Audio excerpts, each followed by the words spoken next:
You've been told to hide your pain, to be strong, to move on, to smile when you're breaking inside. They said time would heal it, but it hasn't, has it?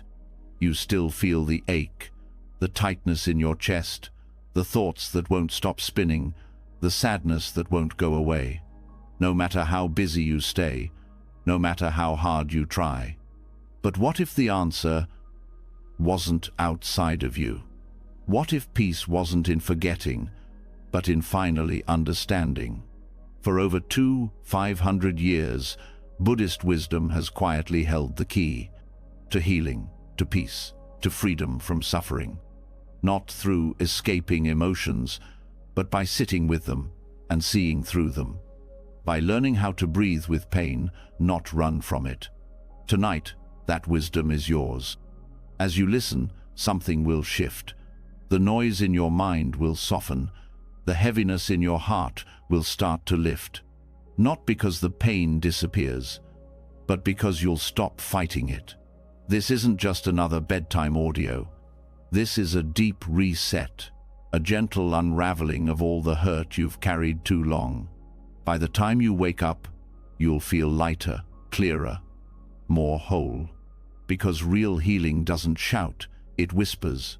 And it begins now. Are you ready to let go? Let's begin. You've made it here for a reason. Maybe the thoughts haven't stopped. Maybe your chest feels tight and heavy for reasons you can't explain. Maybe no matter how much sleep you get, you still wake up tired in your body, yes. But more than that, tired in your mind. The kind of tired that comes from thinking too much, feeling too much, carrying pain that never seems to go away. And now, in this quiet space where no one is asking anything of you, where no one is judging you, where you don't have to pretend or perform, you can finally rest. Not by escaping the pain, not by ignoring it, but by letting something deeper begin to heal. For over 500 years, the Satipatthana Sutta has offered a path for those who suffer silently, for those who overthink, for those who ache but don't know where to place the pain. And now, as your body settles, as your breath slows, that path is gently opening. Let it carry you inward, toward yourself. The mind doesn't repeat the same thoughts to hurt you. It does it to try and protect you from regret, from failure, from unexpected hurt. But what begins as protection quickly becomes a prison. That's the cycle of rumination. The same questions, the same fears, the same judgments swirling around like a storm that never clears. Why did this happen? What if I had done something different? Why do I still feel this way? The Satipatthana Sutta offers no judgment for these questions. Instead, it gently leads us back to what's real, what's happening now. It doesn't ask you to believe anything. It simply asks you to observe, not with force, not with shame, just to see what's here. And where does it begin? With the body. That is not an accident. The first foundation of mindfulness is the one we forget the most. The body is always honest. It doesn't overthink. It doesn't worry. It just is. When your thoughts are spinning and your emotions feel too big, the body is the first place to return. Feel your breath. Don't try to fix it. Just feel it. Notice the rise and fall. Feel where your body touches the surface beneath you. Notice the warmth, the stillness, the gravity pulling you toward the earth. In that noticing, you're already interrupting the loop. You're saying to your mind, I hear you, but I'm choosing to be here. And the more you come back to your body, the less control the thoughts have over you. You don't need to argue with them. You don't need to explain yourself. You just return. Quietly, gently, again and again. When you begin to feel your body without judgment, something else begins to surface. Not just the structure of the body, but the sensations that move through it. This is the second foundation, feeling. In Buddhism, feeling doesn't mean emotions the way we usually think of them. It means the raw quality of experience. Is it pleasant, unpleasant, neutral? That's all. Nothing complicated. no stories. And that simplicity is powerful, because so often we add stories to sensations. A tight chest becomes anxiety. A headache becomes failure. A wave of sadness becomes a personal defect. But if we just stay with the raw sensation, if we say to ourselves, "This is unpleasant," instead of "This means I'm broken," something begins to soften. You start to see that pain doesn't have to become suffering. You don't have to push it away. You don't have to make it mean anything. You just feel it. You meet it like you would meet a guest in your home. And you breathe. Then comes the third foundation, the mind itself. Here, the practice goes deeper. You begin to observe the state of your mind, not what you're thinking, but how your mind feels. Is it restless? Is it dull? Is it scattered or focused? This may seem small, but it's everything. Because when you don't notice the state of your mind, you become it. If your mind is anxious, you feel like you are anxiety. But when you pause and say, "Ah, the mind is busy," you create space. And in that space, the identification loosens. You don't have to become your mental state.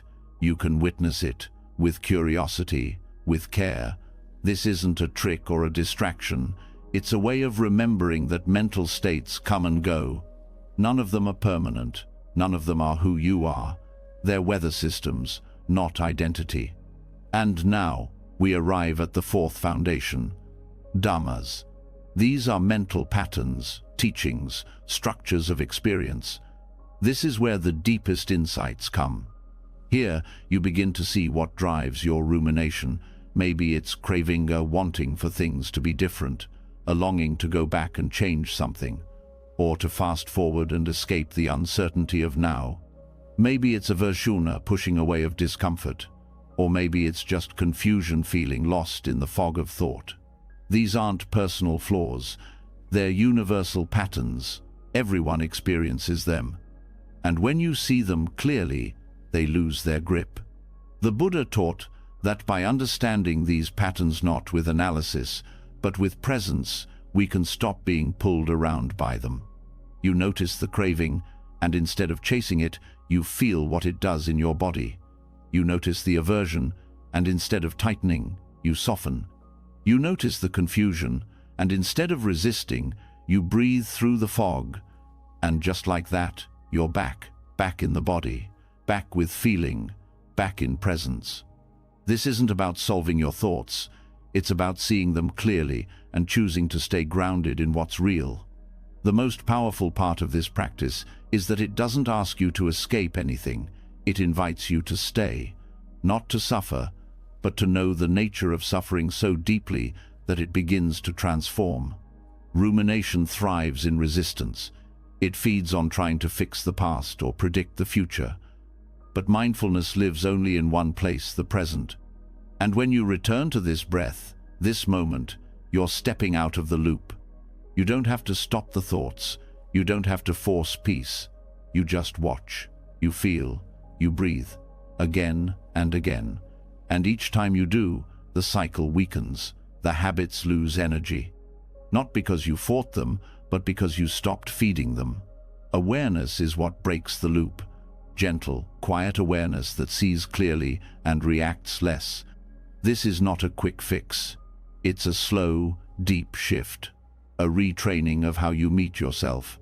And over time, something extraordinary happens. You begin to trust presence more than thought. You begin to choose grounding over spiraling. And that choice, repeated again and again, changes everything. You'll still have thoughts. You'll still feel things. But now, you'll meet them differently. You'll say, "I see you," and you'll breathe. And instead of being pulled in, you'll stay steady. That steadiness isn't cold. It isn't detached. It's wise. It's kind.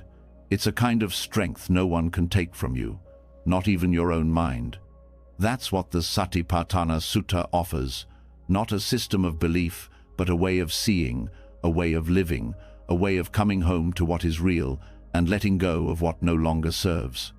And as you rest now, as the teachings settle deeper into your body, You don't have to do anything more. Just let the practice work through you. Let the breath be your guide. Let your body be your anchor. Let awareness be your refuge. You're not broken. You're not behind. You're simply waking up to the truth that's always been here. And as that truth settles into your bones, the loop begins to quiet. The storm begins to clear. And beneath it all, there is space, there is breath, there is you, and that is enough. And as the breath deepens and the noise of thought becomes quieter, a new kind of space opens zone that's not just about being present, but about how you are present. You've learned how to return, how to interrupt the mental loop, how to observe without being consumed. But even as awareness grows, there's often something deeper that lingers quietly beneath the surface. It's not just pain, it's the judgment of pain. The voice that says, "It's my fault I feel this way." The thought that whispers, "I should be over this by now." The heaviness that doesn't come from what happened, but from what you've told yourself about what happened. This is where many get stuck, not in the moment, but in a long-standing, quiet war with themselves. And now, it's time to meet that layer directly. There is a practice that holds the heart like sunlight holds a cold body. It is gentle but not weak, simple but not shallow. It doesn't rush or force or try to fix. It simply includes. It includes the parts you like and the ones you've pushed away. It's called metta-loving kindness. And when turned inward, it becomes one of the most powerful tools for dissolving shame, softening harshness, and making space for forgiveness, not just as a thought, but as a felt truth. Self-forgiveness isn't a mental exercise. It doesn't come from convincing yourself you're worthy. It doesn't come from ignoring mistakes or pretending you never struggled. It starts with contact. Direct contact with the part of you that hurts. Not because you're weak, but because you're still holding on to stories of failure, blame, and regret. Stories you've carried for years. Stories that once tried to protect you, but now keep you from healing. Metta Bhavana gently unwraps those layers, not by arguing with them, but by meeting them with care. The practice begins not with thoughts, but with willingness. The willingness to stop avoiding yourself.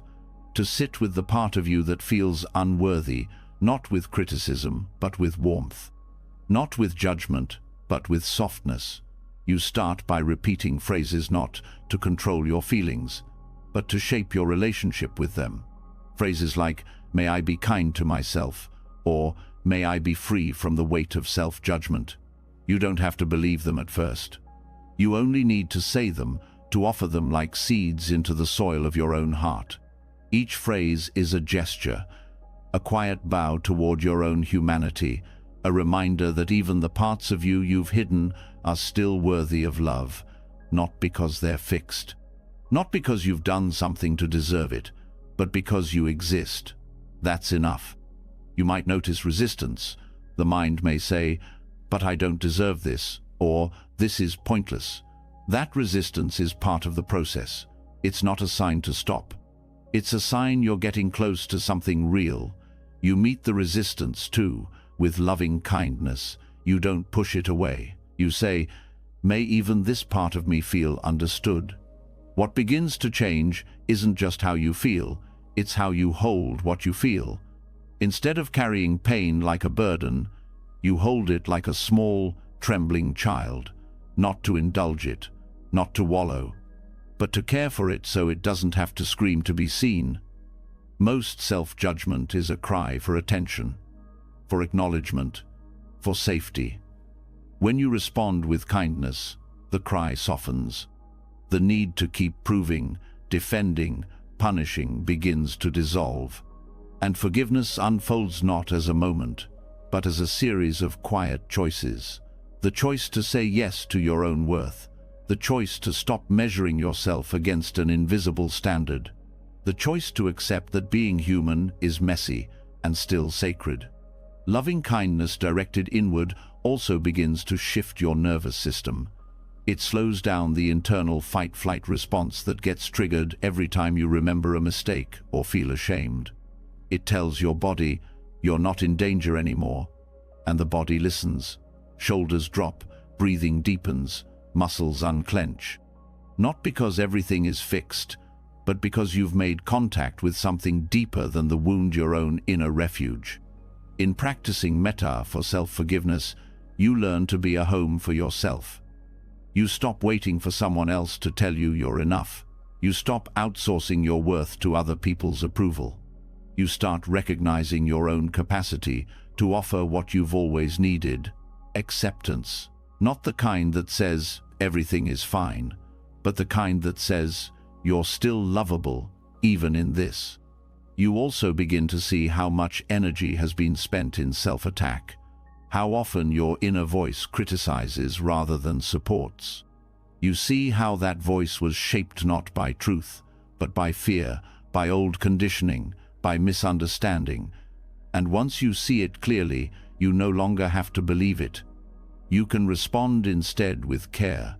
That response rewires the brain. It builds new pathway zones that choose compassion over punishment, understanding over blame. The practice isn't passive. It's a deep, intentional retraining of how you relate to yourself, and it shows up in unexpected places, in how you talk to yourself when you forget something, in how you respond when you feel overwhelmed, in how you breathe through a wave of sadness without making it mean you're broken.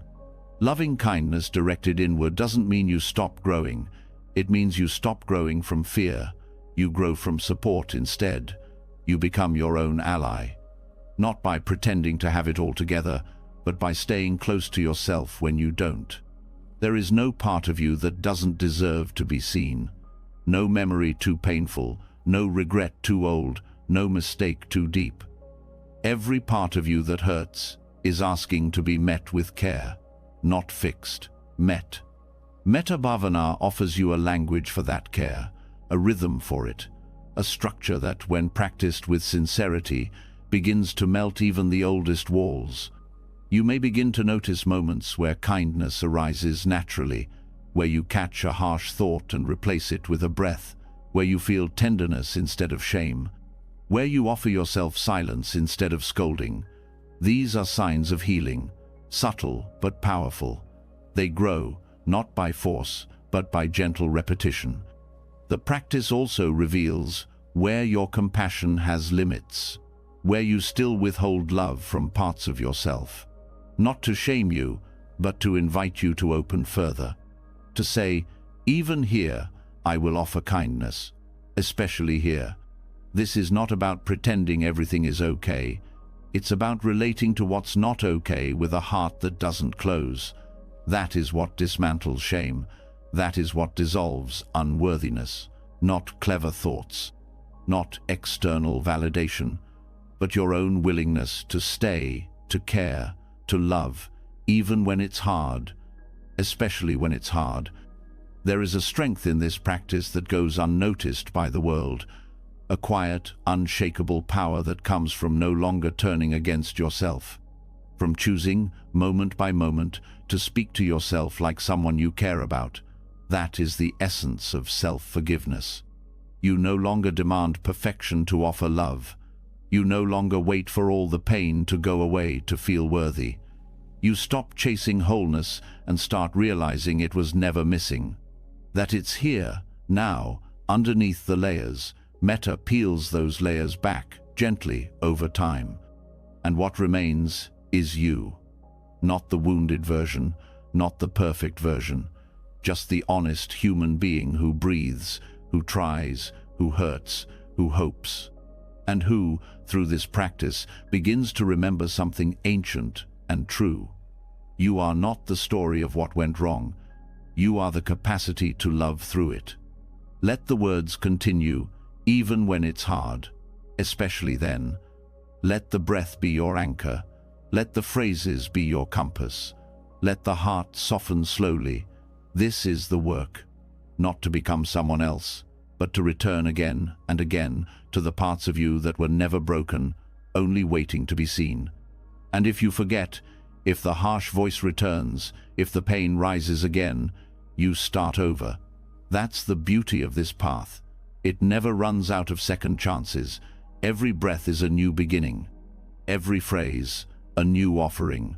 Every time you stay, you heal a little more, not with noise, with presence, with kindness, with the quiet decision to stop abandoning yourself. In this space, you don't have to hide, you don't have to earn rest, you don't have to justify your softness, you just have to be here, to breathe, to let the heart open, one small moment at a time. You're allowed to be whole, even in pain. You're allowed to be loved, even in pieces. And now, through this practice, you're learning how to love yourself there. Completely, freely, gently. And that, right now, is more than enough. The more you return to kindness, the more you start to see something unexpected beneath all the self-blame, beneath every harsh memory and every apology you whispered in your own mind. There's something deeper holding it all.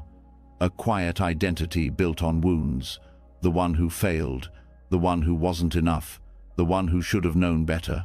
That identity clings to every mistake, every loss, every time life didn't go as planned. And yet, what if the pain doesn't come from the event itself, but from the belief in a solid you that it happened to? What if the suffering stays alive because the mind keeps trying to protect a self that doesn't really exist in the way we think it does? This isn't about philosophy. It's not about thinking differently just for the sake of it. This is about freedom. Because once you begin to see clearly how the idea of a fixed identity creates emotional pain, everything changes. Not all at once, but steadily, with each moment of insight. Anattanand self isn't about denying your experience. It's about understanding it from a place that isn't so tight, so personal, so permanent. And that understanding begins right here. From the moment we're young, we begin to build a sense of self. It's shaped by words spoken to us, roles we were given, things we did right, things we did wrong. Over time, it becomes a story. I'm this kind of person. I don't deserve that. I'm always the one who gets left. I mess everything up. The mind doesn't create this story to hurt us. It creates it to make sense of things. But that story gets mistaken for truth. And we forget something vital, that these are only thoughts. That this self we protect and mourn and judge is not a fixed object. It's a moving, changing process. It isn't who we are. It's what we've constructed out of memories, reactions, and expectations. And when something painful happens, that false structure tightens. It says, "This happened to me. They hurt me. Life broke me." The emotions may be real. The event may have happened. But the story that you are permanently wounded, fundamentally wrong, or forever damaged, this is where the suffering deepens. The idea of self personalizes every wound, magnifies every regret, and attaches identity to things that were never meant to define you. Through the lens of anatta, the self is not an object to be found. It's a habit to be understood. It's not that you don't exist at all. It's that you don't exist the way the mind believes you do, as a single, unchanging, solid thing. And once that grip loosens, pain doesn't have the same weight. You can still feel hurt without being trapped in the belief that you are the hurt. This is why the Buddha pointed so often to the 5 aggregates form: feeling, perception, mental formations, and consciousness, not as parts of a true self, but as a way to see how what we call me is actually a flow, a pattern, a process unfolding moment by moment. You're not the same person you were 5 years ago. You're not even the same person you were yesterday. And yet, the mind clings to a fixed image. This is who I am. This is what I deserve. This is how people treat me. That clinging is suffering. Letting go is liberation. You start to notice how tightly identity wraps around emotion. Anger becomes my anger. Shame becomes my weakness. Loss becomes my failure. But if you really look at anger, just the sensation, just the thought it arises, it stays, it fades. The same with sadness, with fear, with guilt. They are movements. They are events in awareness. They are not you. The only reason they last so long is because the mind wraps them in a story and says, "This is who I am now." What happens when you stop doing that? What happens when you simply feel what's here without adding the weight of identity? The answer isn't conceptual, it's direct. The pain becomes lighter. There is space around it. There is movement again. The stuckness softens.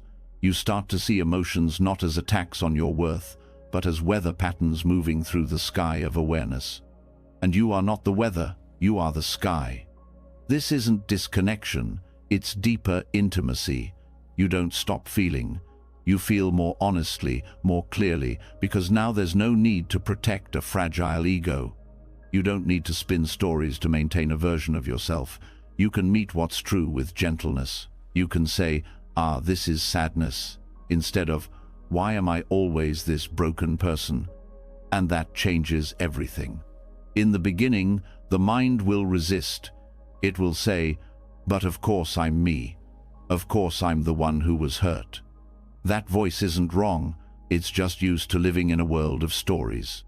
It's used to organizing everything around a center. But if you pay close attention, you won't find that center. You'll find sensations, thoughts, moods, sensations again. They come and go. They don't point to a solid self. They point to change, to flow. And that flow is safe. You don't need to freeze anything into identity to feel real. You are already real. You are awareness itself. Even thoughts like, "I'm not good enough," or "I'll never heal," when you slow down, you'll see these are just sounds in the mind. They come with a sensation, a memory perhaps, but they aren't truths. They are movements. And when you see them as movements, you don't have to argue with them or believe them. You can let them pass like leaves on a stream. No clinging, no fighting, just presence. This loosening doesn't mean you don't care. It means you care without turning pain into a lifelong sentence. You care without turning experience into identity. You can hold sorrow without becoming sorrow. You can feel rejection without becoming the rejected one. You can grieve without becoming someone who is only grief. There's a strange kind of peace that comes with this. A quiet, steady strength. Not because you've risen above pain, but because you've stopped being consumed by the idea that pain defines who you are. There's no need to keep replaying old scenes, because there's no solid self to protect anymore. You're just here, breathing, watching, letting things rise and fall. And the falling becomes easier, because you're not holding on so tightly. You don't have to carry the weight of who you think you're supposed to be. You don't have to prove anything. You don't have to be anyone special. You're allowed to just be, and that's where real healing begins. There is freedom in seeing that nothing about you is fixed. Not your past, not your mistakes, not even the pain you thought would never leave. Everything is changing. And when you stop resisting that change, you begin to flow with it. You begin to trust life again. Not because it always gives you what you want, but because you are no longer trapped in defending a self that doesn't need defending. You'll still feel, you'll still respond, but you'll know that these responses don't need to become identity. They don't need to define your value. They don't need to become your story. You'll see clearly that every experience is just Thetan experience. And you, the one who observes, remains open, fluid, untouched. This is not about detachment. It's about intimacy without fear, about seeing life clearly without getting caught, about letting your heart break open without believing that makes you less. You are not your roles. You are not your trauma. You are not even your healing. You are what's left when all of that falls away: presence, awareness, openness. This understanding does not come from thinking harder. It comes from watching gently, over and over. Watching the way identity forms around pain. Watching the way thought tries to solidify what is always moving. And then choosing not to follow, choosing instead to remain right here, present with what is. In that presence, things shift. You see the urge to personalize everything begin to weaken. You feel less need to defend yourself, less need to explain, less need to be anything other than awake. This is the freedom that the Buddha pointed to not in some future life, but here, now, in the recognition that there is nothing to hold on to, and in that nothing, there is peace. This is not an idea to accept, it is a truth to feel. In your breath, in your body, in the quiet spaces between thoughts. Rest there now. Let the illusion of self soften. Let the weight you've carried for so long drop gently to the ground. You are not what happened to you. You are not the one who failed. You are the one who sees. And that seeing is your freedom. Always was. Always will be. The illusion of a fixed self begins to soften when you stop gripping every emotion as a reflection of identity. That softening opens the way for something even more honest, the raw fact that life can hurt. Not because you've failed, not because something is wrong with you, but because pain is part of being alive. And the mind, even when it begins to see through the illusion of self, still has one more habito: turn away from pain, to avoid, deny, numb, or fight it. But healing does not begin with escape. It begins with acknowledgement, with turning fully toward what hurts, not to fix it, but to finally stop running. This is where the first noble truth begins. Dukkha. A word often translated as suffering, but deeper than just emotional pain. It speaks to a subtle dissatisfaction that runs through existence itself. A friction, a weariness, a sense that things never quite feel secure or lasting. And instead of pretending it's not there, the Buddha began his teachings by naming it. He didn't say life was meant to be pure joy. He didn't offer false promises. He offered truth, and in doing so, he offered freedom. The first truth is not a pessimistic statement. It's not meant to bring despair. It's an invitation into honesty, to say, yes, there is suffering, there is loss, there is aging, there is uncertainty, there is grief. These are not signs of failure. They are part of the package of life. And the moment you stop treating them as enemies, you stop making them worse. Resistance amplifies suffering.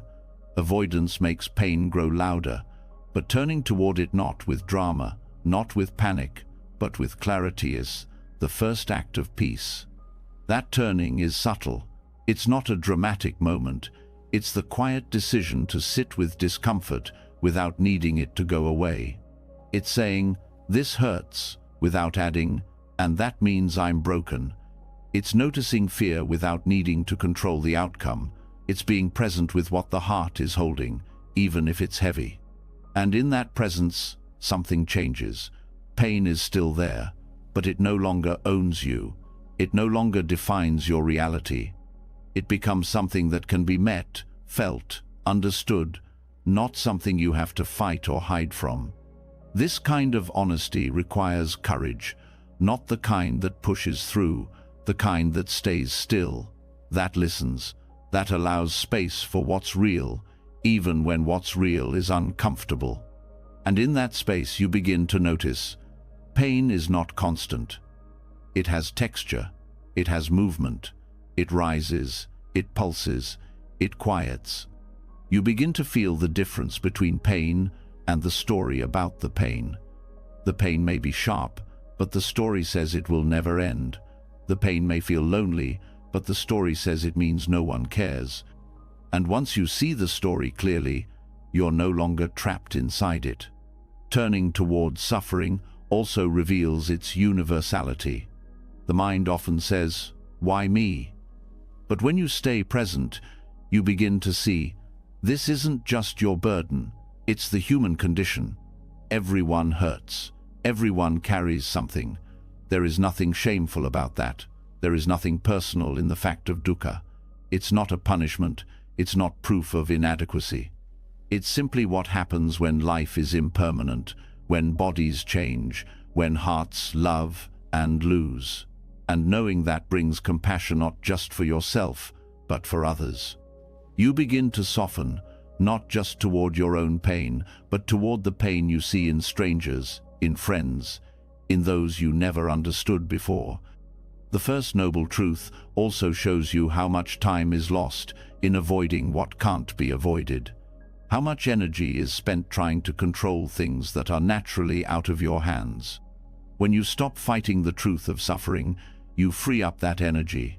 It's no longer used to hold the armor in place. It becomes available for healing, for presence, for understanding. You no longer have to live in fear of what might hurt. You've already met it, and it hasn't destroyed you. This is why acknowledgement is so powerful. It's not passive, it's active. It's saying, yes, this is here. That yes creates room. It creates air where there was suffocation. It allows the nervous system to settle, to say, I don't have to keep running, I can be with this. And that being with isn't about tolerance, it's about relationship. You begin to relate to your pain in a new way, less like a threat, more like a message, less like an enemy, more like a visitor. That visitor may bring grief, or fear, or disappointment, but when you meet it with mindfulness, you're not overwhelmed. You feel it, but you're not drowning. You sense that what hurts is also what connects you to life. That suffering, when faced directly, becomes a doorway, not a wall. A doorway into depth, into empathy, into freedom from pretending. You no longer have to perform wellness. You can live with honesty. This doesn't mean pain becomes pleasant. It doesn't mean suffering disappears overnight. It means you stop layering extra tension on top of what's already difficult. You stop saying, this shouldn't be happening. You say instead, this is part of it. And from there, you move with more clarity, more care. You take steps not out of panic, but out of understanding. And those steps create less harm. They create more peace, because they begin from a place of truth, not illusion. You begin to see that the effort to escape suffering often creates more suffering. Numbing leads to disconnection, denial leads to confusion, but clarity, even when painful, leads to wisdom. The Buddha never said suffering was the end of the story, but he made sure it was the beginning, because without that beginning, without facing what is, you can't know what healing really means. So you start here, with what is, with the ache in your chest, the thought that won't leave, the silence that feels sharp. You don't rush past it. You stay, you breathe. You acknowledge it fully, and in doing so, you stop being a victim of pain. You become a participant in your own awakening. This is the heart of the path, not pushing feelings away, not pretending to be above it all, but turning toward what's real, with eyes wide open, with tenderness, with resolve. Because only when you stop turning away can you truly begin to heal. The first noble truth doesn't demand that you like suffering. It asks only that you see it, that you stop covering it with distractions and defense mechanisms, that you let it be known. Because what is fully known loses its grip. It no longer hides in the corners of your mind, shaping your behavior without your consent. It becomes seen, and in being seen, it becomes workable. You don't have to carry it alone. You don't have to fix it in one breath. You only have to be with it long enough to know it. And in that knowing, you remember, suffering isn't the opposite of peace. Denial is. Peace is what rises when resistance ends, when the heart stays open, even to what it doesn't want. You might notice that the more you allow yourself to feel what hurts, the less sharp it becomes, not because it's gone, but because it's held with care, because there's space around it, because it's no longer hidden in shame. The more you turn toward it, the more you realize you can survive it. You already are. And that quiet survival is not weakness. It's a kind of strength the world rarely celebrates, but the path honors it deeply. There is wisdom in your body. It knows how to feel without collapsing. There is wisdom in your awareness. It knows how to stay without clinging. Trust that. Let that trust grow with each breath. Let the truth of dukkha be not a weight, but a guide. It shows you where to soften, where to let go, where to begin again. This is how peace is made, not in the absence of pain, but in the willingness to stop fighting it, in the willingness to sit with it, breathe with it, walk with it, until it teaches you what it came to teach. And it always comes with a lesson not in words, but in presence, in depth, in the slow, steady transformation that begins the moment you stop pretending everything is okay and start living in the full truth of what is. Let that truth hold you now. Let it be a place of refuge, not fear. You don't need to hide from what hurts. You only need to meet it with eyes that no longer look away. That's where healing begins, and it's already begun. When the struggle to deny pain ends, what rises in its place is not emptiness. It's something quieter, something more grounded, a steadiness that doesn't depend on life being easy or feelings being pleasant.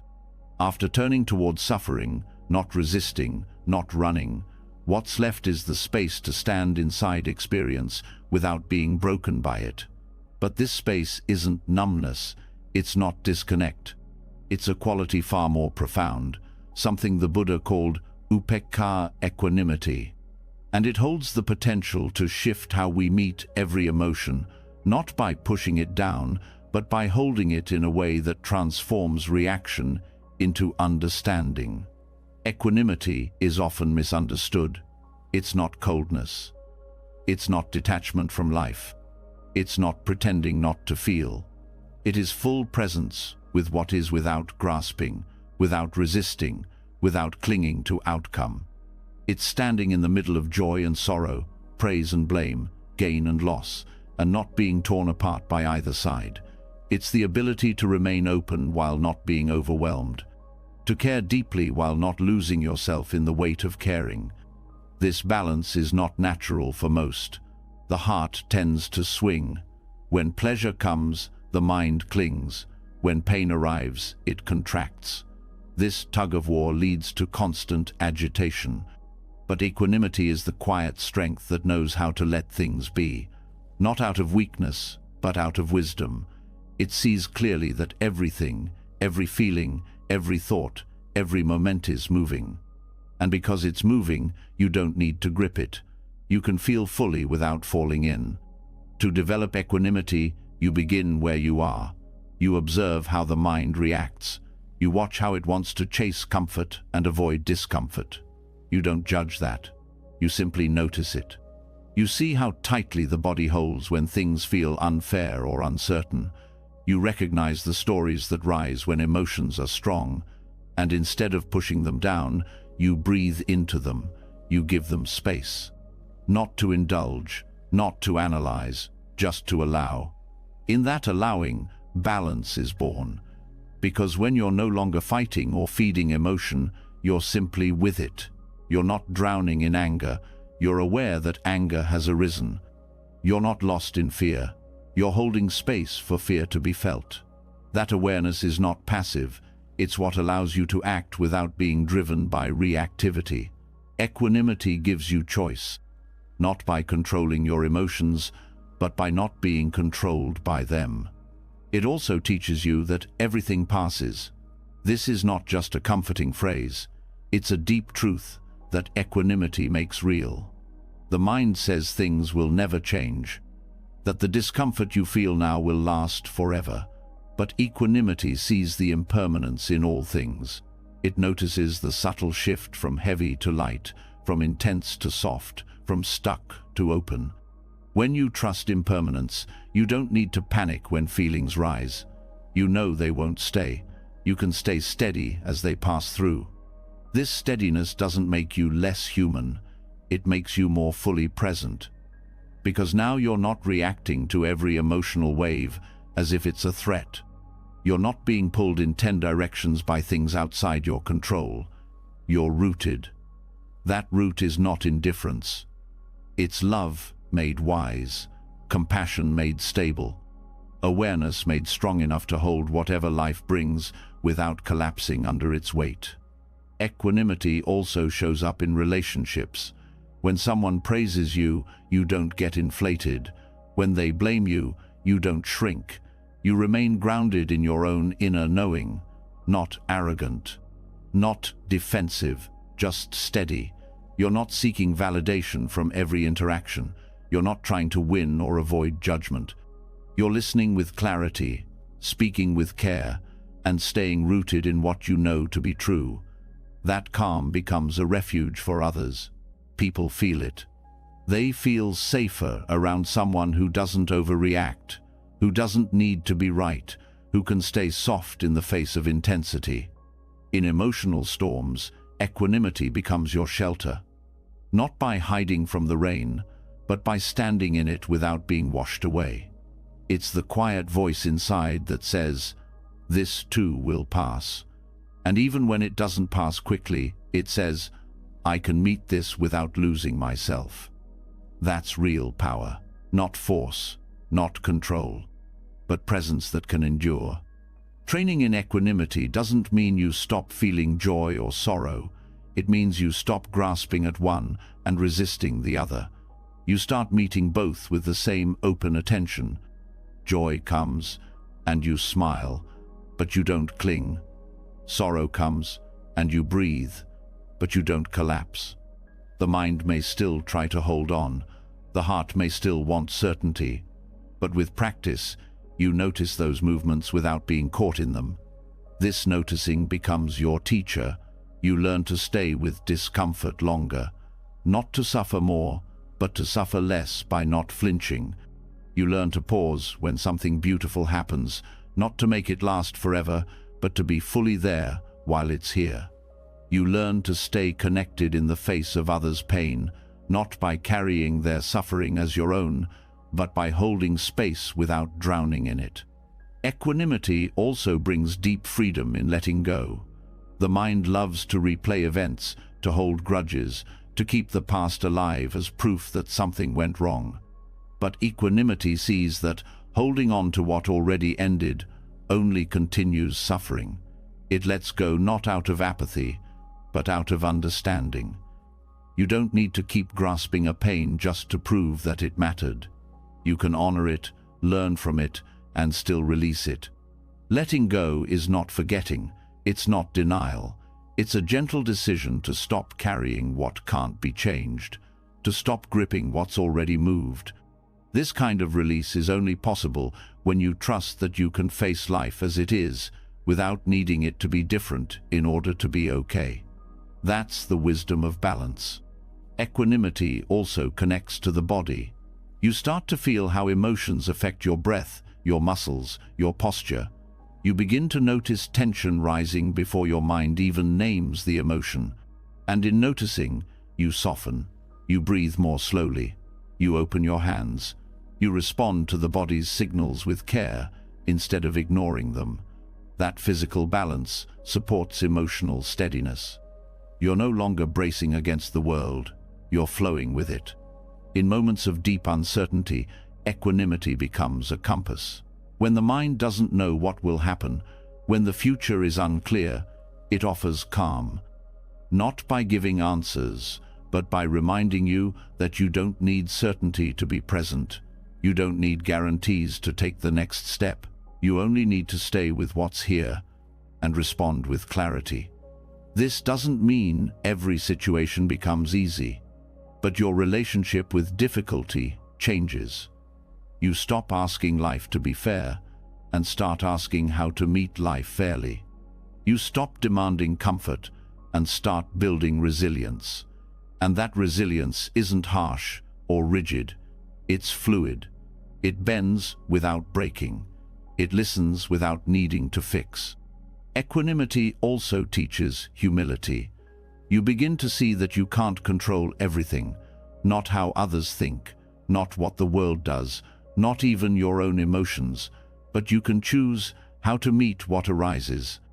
You can choose to stay open, you can choose not to shut down, and in that choice, you find a freedom that control could never give you. This freedom also deepens your spiritual path. You no longer chase blissful states or try to avoid hard ones. You become interested in truth, what's real, what's present, what's arising now.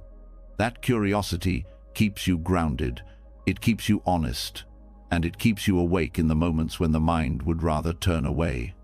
Equanimity doesn't ask you to be perfect. It invites you to be real, to feel what you feel, to stay with what's hard, to love without losing yourself, and to trust that in the middle of it all, there's a place inside you that can hold everything without being overwhelmed. That place isn't a fantasy. It's not a special gift. It's a quality you already have. You're practicing it every time you pause before reacting, every time you breathe through discomfort, every time you care deeply without collapsing. That is equanimity. That is emotional liberation. And it's not far away. It's here, now, in this breath, in this body, in this moment you're living. Let yourself rest in it. Let it grow through practice. Let it hold you when things are stormy. Let it remind you that balance is not stillness without movement. It's movement without being thrown off center. You are not here to be untouched by life. You are here to meet it fully and to remain steady, not because everything is calm, but because you have learned to carry calm within you. Let that steadiness grow now. Let it shape how you move, how you feel, how you live. This is equanimity, not indifference, deep presence, real strength, inner peace that holds everything and clings to nothing. The more you learn to remain balanced in the storm, the more you begin to notice how often the weight you carry isn't just the experience itself, it's the meaning you've attached to it. The weight of guilt, the burden of blame, the belief that somehow this pain is your fault, that something you did or didn't do caused everything to fall apart. And buried beneath those beliefs, there's often one idea quietly shaping it all: karma. But not the karma the Buddha taught. A distorted version. A version turned into fear, into shame, into emotional debt. Now is the time to see that clearly, because if you misunderstand karma, you may live your entire life trapped in stories that aren't even true, stories that tell you suffering is punishment. That pain means failure, that your mistakes are being repaid by life itself. But that's not what karma is.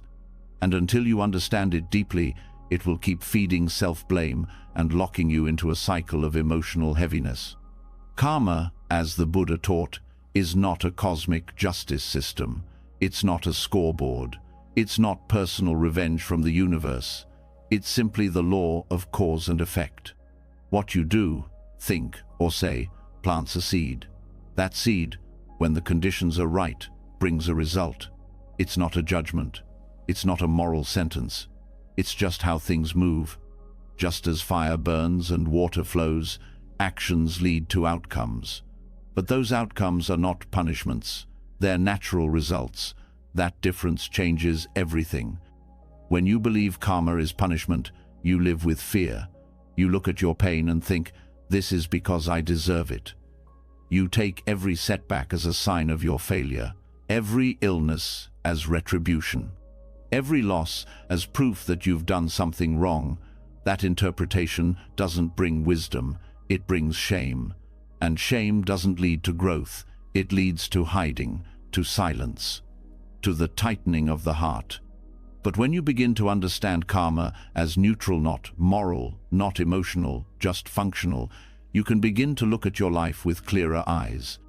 You stop seeing yourself as the problem and start seeing your actions, your choices, your habits as conditions that shape experience. And you realize you have power, not power to control everything, but power to choose what seeds you plant now. That's what the Buddha emphasized. Not you are suffering because you sinned, but you are always creating new causes, and with awareness, you can shift your direction. This turns guilt into responsibility. Not the heavy, self-hating kind of guilt, but the kind of ownership that says, I may not control the past, but I can respond to the present. This is a huge relief, because now you don't have to explain every difficulty with a theory of punishment. You don't have to look back and search for what you did wrong. You can meet each moment with clarity, asking, what am I creating now? It also brings compassion for yourself and others. Because when you understand karma as cause and effect, you see that people don't suffer because they're evil or bad. They suffer because they're caught in patterns. Patterns that come from fear, from ignorance, from pain passed down, not from some cosmic ledger of sins. And that means your own suffering too is not proof of your unworthiness.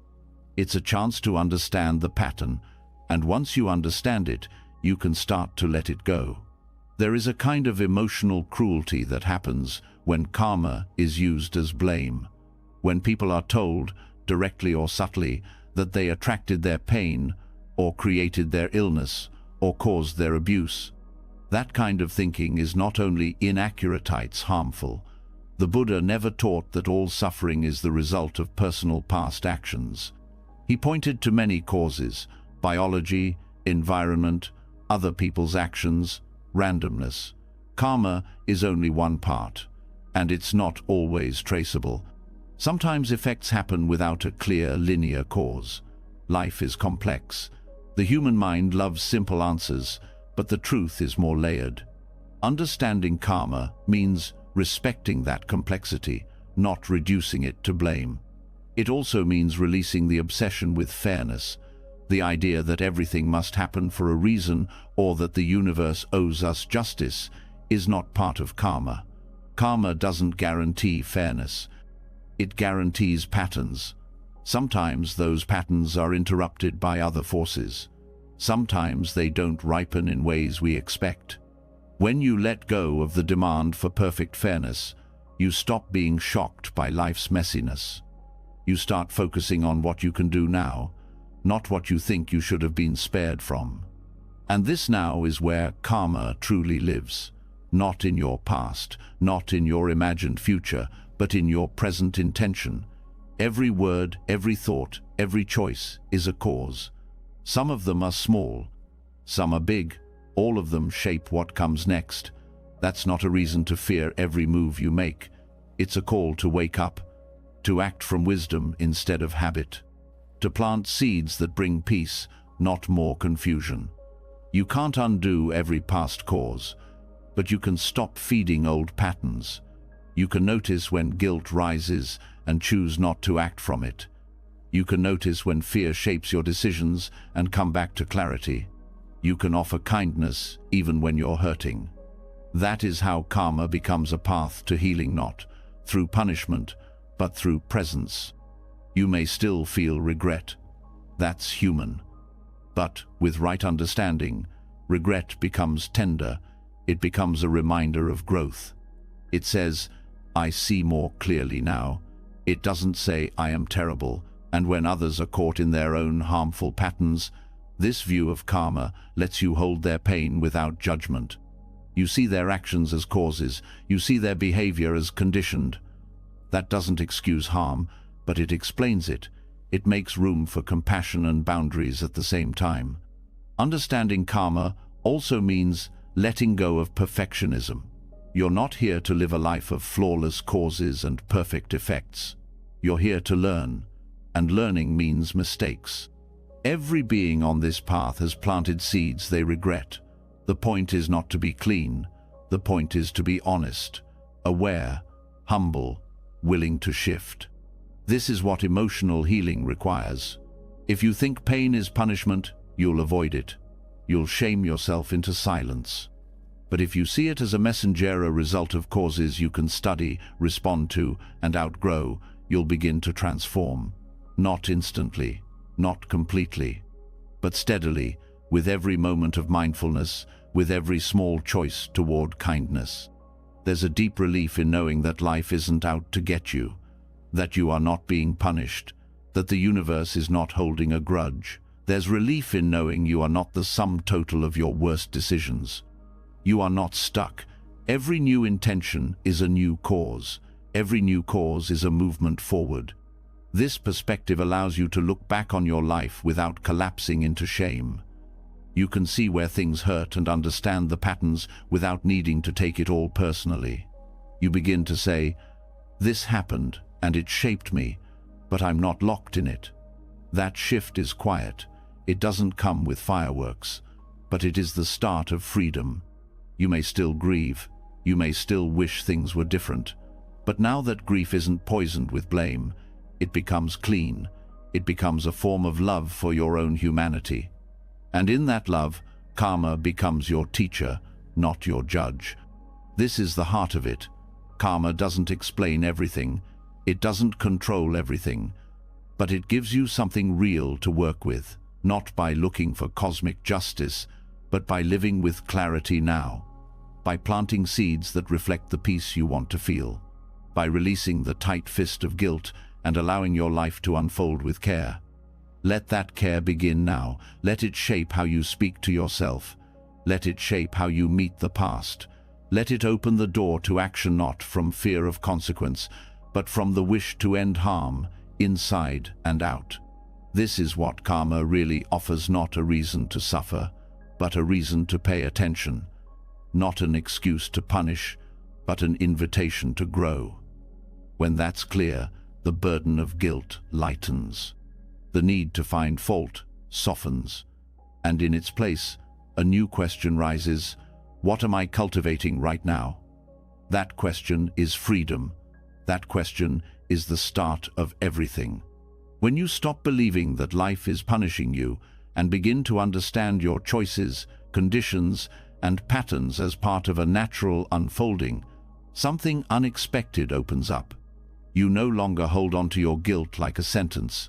You don't shrink under shame, and you don't chase meaning in every painful moment. But even with that clarity, strong emotions still come. Grief, anger, fear, confusion, they still show up, often uninvited, and still have the power to overwhelm. The question becomes, how do you meet these waves without being pulled under? How do you face them without turning them into a solid identity? For this, the Buddha offered something precise, practical, and often overlooked: the 5 aggregates. Not as abstract philosophy, but as a direct map for understanding the structure of experience and softening the hold that suffering can have over the heart. The 5 aggregates are not ideas to memorize, but tools to use.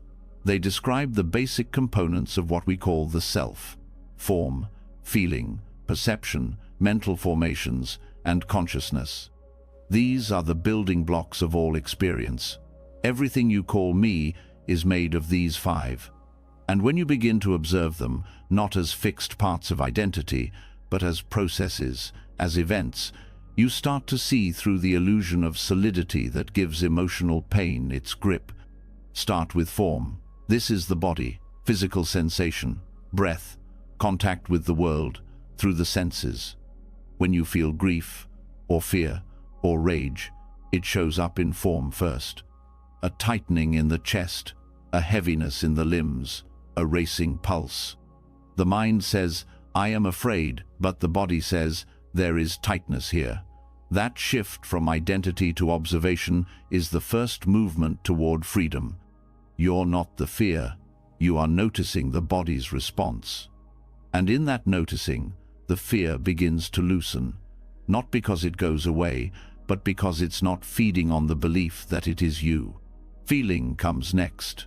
In the teachings, this doesn't mean emotion in the way we use the word today.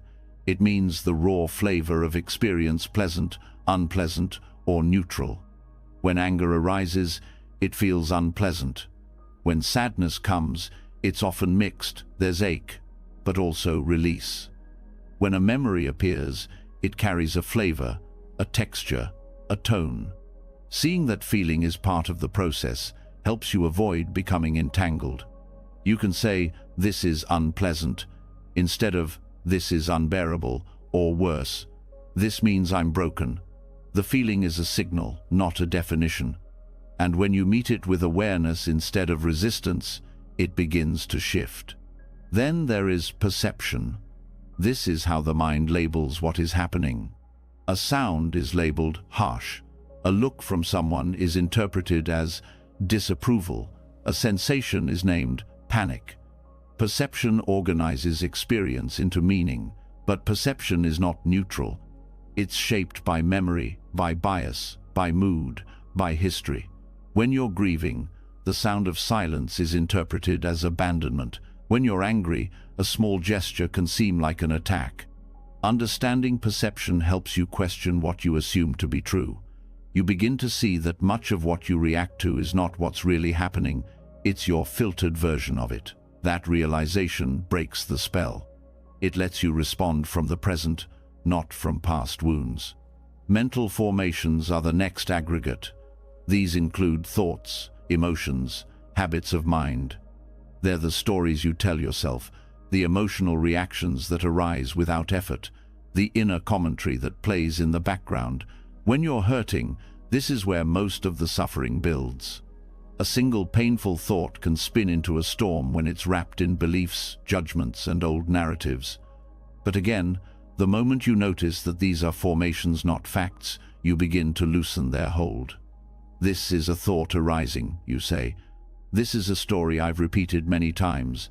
That recognition doesn't require you to stop the thought. It simply asks you to stop being fooled by it. You stop fusing with every mental movement. You start watching instead of reacting. And slowly, those formations lose their fuel. Finally, there is consciousness. This is the knowing, the awareness that experiences each moment. It is not something you create. It is what's already there, the open space in which everything else arises. Consciousness doesn't choose what appears. It simply knows. You begin to realize that you are not the content of experience. You are the space that holds it. The storm of anger, the wave of fear, the ache of sadness, all of it comes and goes within this open field of awareness. And that awareness, when cultivated, becomes your home, your center, the place where emotional pain can be held without being amplified. When you look at a painful emotion through the lens of the aggregates, something radical happens. You stop treating it as a solid thing. You stop saying, "I am anxious," and start observing. There is unpleasant feeling, tension in the body, thoughts about danger, and a knowing of all of this. In that observation, the emotion becomes workable. It's no longer a fixed enemy. It's a set of interdependent movements. Each part can be seen, and what is seen clearly is no longer in control. This process doesn't make pain go away, but it makes pain understandable. It gives you space to stay with it, to befriend it, to let it move through without turning into suffering. Because suffering is not the feeling itself, it's the clinging, the resistance, the identification. When those soften, what's left is just the raw truth of the moment. And that truth is always changing. You begin to recognize patterns. Maybe anger always comes with heat in the face, a flood of judgmental thoughts, a tightening in the gut. Maybe sadness brings heaviness in the chest, memories of past loss, and a perception of being alone. These patterns are not wrong. They are simply mechanical, like wind moving through trees. When you see them as processes, not personal failures, you relate to them differently. You stop fearing them. You stop fighting them. And that shift is what changes your life. The aggregates also help you see the impermanence of experience. You notice that feelings rise and fall, that thoughts come and go, that even the sense of self changes throughout the day. You feel strong one moment, small the next, confident in the morning, uncertain by night. There is no fixed identity holding it all together, only a stream of conditions. That stream is not a problem. It's a doorway, a chance to meet each moment with interest instead of fear. This understanding doesn't require analysis. It requires observation, direct contact. You sit with what's happening. You notice where it lives in the body, what tone it has, what thoughts it pulls in, what perception colors it. And all of that is held in awareness. You don't need to fix it. You just need to see it clearly. When you live this way, emotional pain becomes less mysterious. You stop asking, "Why am I like this?" and start seeing, "Here is a moment of pain unfolding through these parts." And that shift from self-judgment to inquiry is what brings relief. Not because the emotions disappear, but because you no longer believe they define you.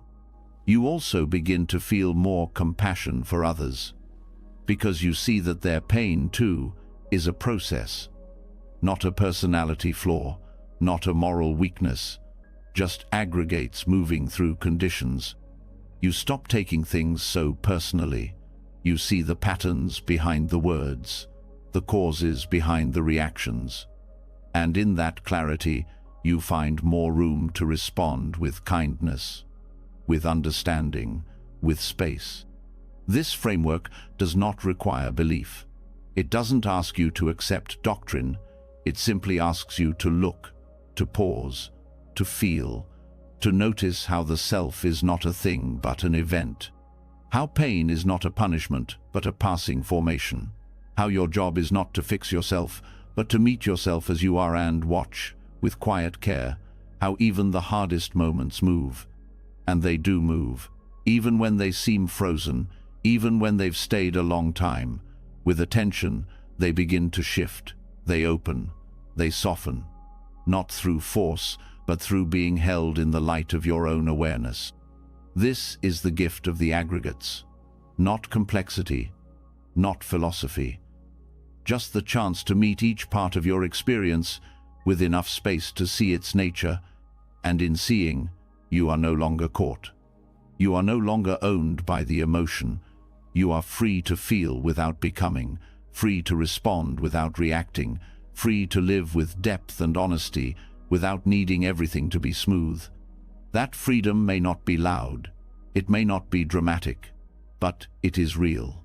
It grows quietly, steadily, in every moment you choose to notice instead of fight, to observe instead of collapse, to let experience be what it is without turning it into a prison. And that freedom, right now, is already beginning. Right here, in this breath, in this awareness, in this space where the heart can finally rest. Not because everything is easy, but because you are no longer treating your pain as a problem to solve. You are meeting it as a process to witness, and in that witnessing, peace becomes possible again. The more you learn to see pain as movement instead of identity, the more your inner world begins to shift. You no longer react to every emotion as if it defines you. You start observing, feeling, breathing, and space opens. But even with all this insight, there can still be noise. A subtle background current of thought, analysis, planning, rehearsing, remembering. Even the desire to heal can become a source of tension. And underneath it all is something often overlooked, the craving to keep explaining, to keep narrating your experience, to keep filling the silence. Yet true rest doesn't come from understanding everything. It comes from the willingness to stop talking even to yourself. This is where noble silence becomes more than quiet. It becomes a doorway, not just to peace, but to emotional clarity so deep it cannot be reached through words. In the Buddhist tradition, silence is not emptiness. It is fullness without disturbance.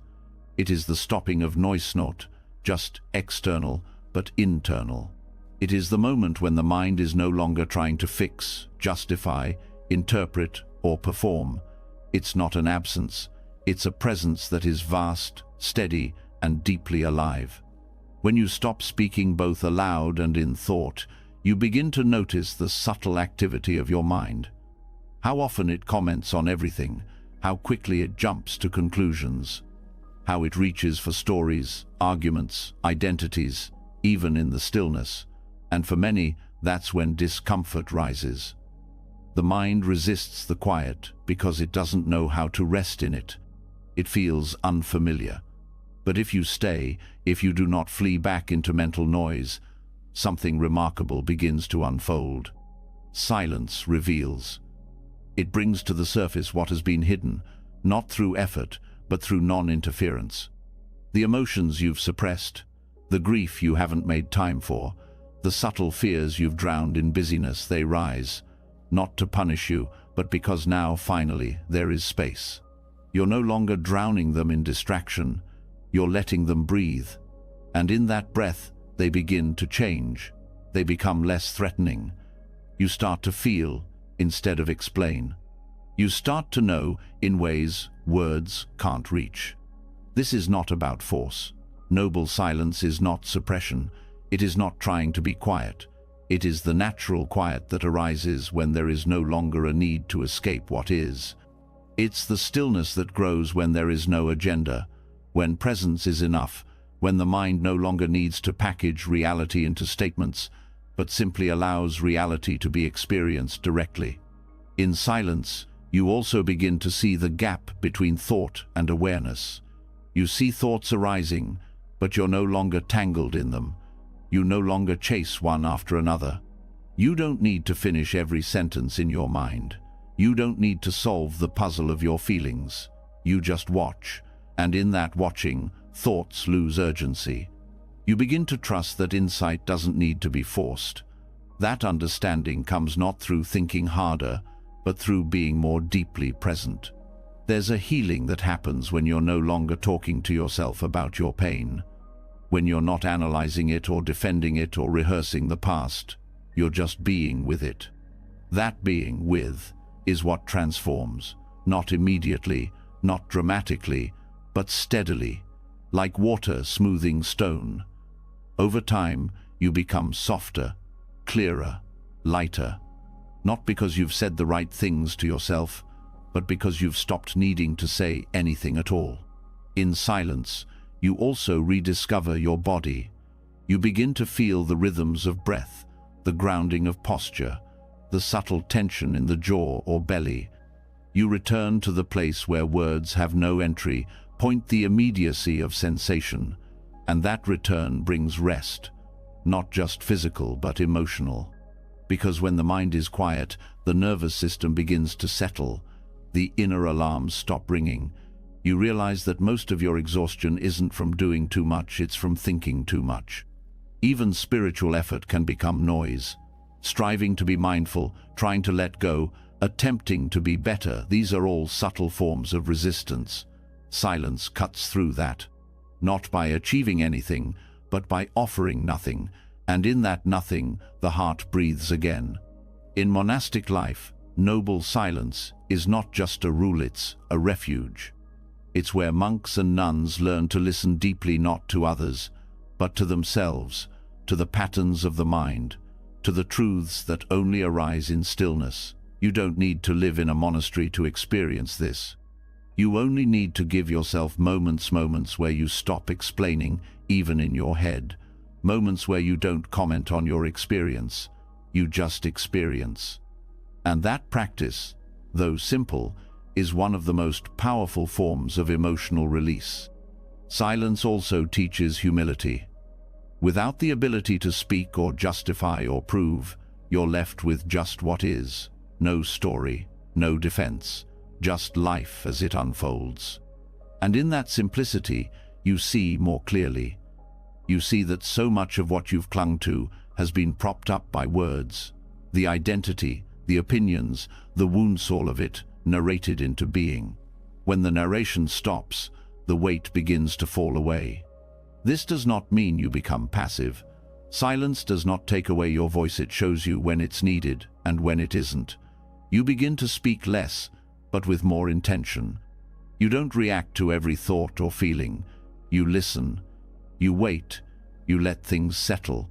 And from that settled place, your words become more honest, more compassionate, more true. Because they're no longer coming from habit, they're coming from clarity. In relationships, this changes everything. You stop needing to fill every space with talking. You start to listen more fully, without preparing your reply. You hold space for others, not by fixing them, but by being fully present. That presence is rare. It is what people remember, even if they don't know why. You become the one who listens without judging, who stays without interrupting.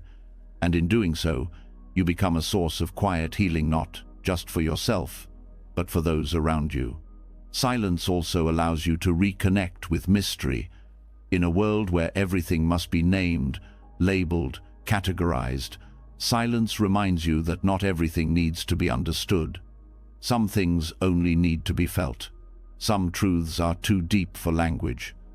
Noble silence allows you to dwell in those depths, to rest in what cannot be spoken. And in that rest, the heart expands. You may notice that after long silence, even the smallest sound feels different. Even the simplest thought carries weight, because silence recalibrates your sensitivity. It sharpens awareness. It makes the world vivid again, not because anything changed, but because you stopped dulling your perception with noise. This kind of silence is not always comfortable. At first, it can feel exposed. You may feel restless, agitated, uncertain, but these feelings are not obstacles. They are part of the process.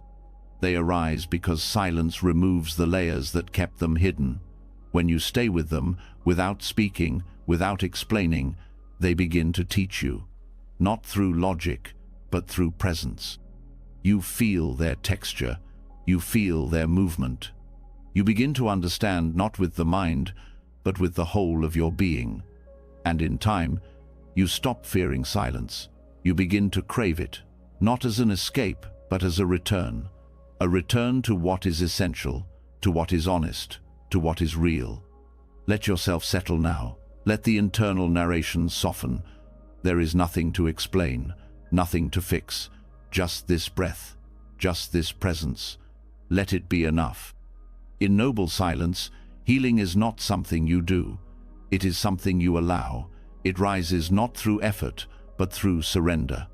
Through not needing to be anyone, not needing to prove anything, not needing to understand everything, just being here, just being. Let this silence be your teacher. Let it show you what you've been running from. Let it reveal the peace that was always underneath the noise. Not because you finally figured it out, but because you finally stopped talking long enough to feel it. And now, in this space, without commentary, without judgment, rest. Let the stillness hold you. Let it wash over the parts of you that are tired of thinking, tired of speaking, tired of trying to hold it all together. Here, in the quiet, everything can finally soften. And what remains is not emptiness. It is the fullness of being. Silent, whole, awake. In silence, when the inner noise quiets, what rises is often not peace, but questions. Subtle, sharp, and deeply personal. Not loud doubts about the world, but quiet ones about yourself. You begin to wonder whether you're doing any of this right, whether you're even capable of healing, whether what you're practicing is working at all. And that moment, the moment when uncertainty appears, can either become a doorway to deeper understanding or a trap that keeps you stuck. What makes the difference is how you meet it. Doubt is not the enemy. It only becomes destructive when it's confused with something it is not. In the Buddhist path, there is a vital distinction between skillful doubt and the kind of self-doubt that paralyzes. Skillful doubt is a sign of intelligence. It's the questioning that keeps you honest. It pushes you to look more closely, to test, to examine, to not settle for blind belief. It doesn't destroy trust, it refines it. It doesn't close the path, it clears it of debris. But self-doubt, the kind shaped by insecurity and fear, doesn't seek understanding. It seeks certainty. It doesn't ask questions to learn. It asks questions to confirm the belief that you're not enough. To see the difference, you have to slow down and feel the energy behind the thought. When a question arises, does it open space or shrink it? Does it bring curiosity or anxiety? Does it make you want to explore or make you want to give up? The same words, "What if this isn't working?" can either be the start of a deeper investigation or a disguised form of giving up on yourself. It all depends on the tone, the intention, the awareness behind it. Skillful doubt moves with care. It doesn't jump to conclusions. It doesn't demand answers right away. It allows not knowing to be part of the path. It says, "I don't understand this yet," and that's okay. It holds space for complexity. It looks inward without tearing yourself down. It notices confusion and says, "Let's sit with this." That kind of doubt strengthens practice. It prevents complacency. It leads to direct experience, because it refuses to accept second-hand truth. It wants to know for itself. Destructive doubt, on the other hand, pretends to be insight but acts like sabotage. It whispers, "Why bother?" It feeds the narrative that you're not capable, not ready, not worthy. It doesn't investigate. It loops. It circles around the same fear, not to understand it, but to reinforce it. It wears the disguise of humility but is rooted in shame. And the longer it goes unrecognized, the more power it gains, not because it's true, but because it's familiar. The way to work with doubt is not to get rid of it, but to examine it, not with aggression, but with clarity. Ask where it's coming from. Ask what it's protecting. Ask what it fears would happen if you moved forward anyway. You'll often find that destructive doubt is guarding old pain. It's trying to prevent failure or rejection or disappointment. And once you see that, you can meet it with compassion instead of resistance. You can say, "Thank you for trying to protect me, but I don't need to stay stuck." Another sign of skillful doubt is that it stays rooted in the present. It questions what's happening now. It's precise. It's focused. It wants to see clearly. Destructive doubt is vague. It spirals into the future. It drags in the past. It fills your mind with generalizations. "I always do this. I never follow through. I can't trust myself." These are not inquiries. They are attacks. They don't deepen awareness. They shut it down. This distinction becomes especially important in meditation and spiritual life, because self-doubt often masquerades as spiritual humility. You might think you're being honest when you say, "I'm not progressing," or "others are ahead of me," but often these thoughts come from comparing, not from clarity, from judgment, not from presence. The path is not a race. It's not measured in milestones. It's measured in sincerity, in how fully you show up to each moment, even when it's confusing, especially when it's confusing. Some of the most profound insights arise only after long periods of doubt, because doubt forces you to go deeper. It prevents blind acceptance. It demands real contact with experience. That's why the Buddha never said, "Don't doubt." He said, "Know your doubt." He placed it on the list of hindrances, not to be hated, but to be understood, to be seen clearly enough that it no longer controls you. When doubt is met with awareness, it transforms. It becomes fuel for inquiry. It teaches you where you're still clinging to control, where you're still trying to guarantee success before you've even begun. It shows you your attachments to outcomes, to image, to progress. And once you see those attachments, you can let them go. Not all at once, but breath by breath, moment by moment. This process requires patience, because the mind wants resolution. It wants to move quickly from uncertainty to certainty. But spiritual growth is not linear, it's circular. It deepens through revisiting, through re-examining, through staying open to not knowing. Skillful doubt trusts that space of uncertainty. It doesn't rush to fill it. It lets the truth unfold in its own time. You may find that the more you allow for not knowing, the more insight arises. When the mind isn't busy proving or defending or denying, it becomes quiet enough to see clearly. And in that clarity, you begin to distinguish between the voice that questions out of wisdom and the voice that doubts out of fear. One helpful practice is to write your doubts down, not to fix them, but to externalize them, to see them on paper, to give them shape. Then ask, does this doubt invite me to look more deeply? Or does it shut me down? Does it come from curiosity or from self-judgment? That reflection alone can begin to shift the energy. You can also speak to your doubt like a companion, not to push it away, but to learn from it. Ask what it's trying to protect. Ask what it believes about you. Ask what it needs to feel safe. Often, what it needs is not certainty. It's permission. Permission to not have all the answers. Permission to be new at something. Permission to move forward even while uncertain. The fear beneath self-doubt is often about being wrong, about making a mistake, about being seen as incapable.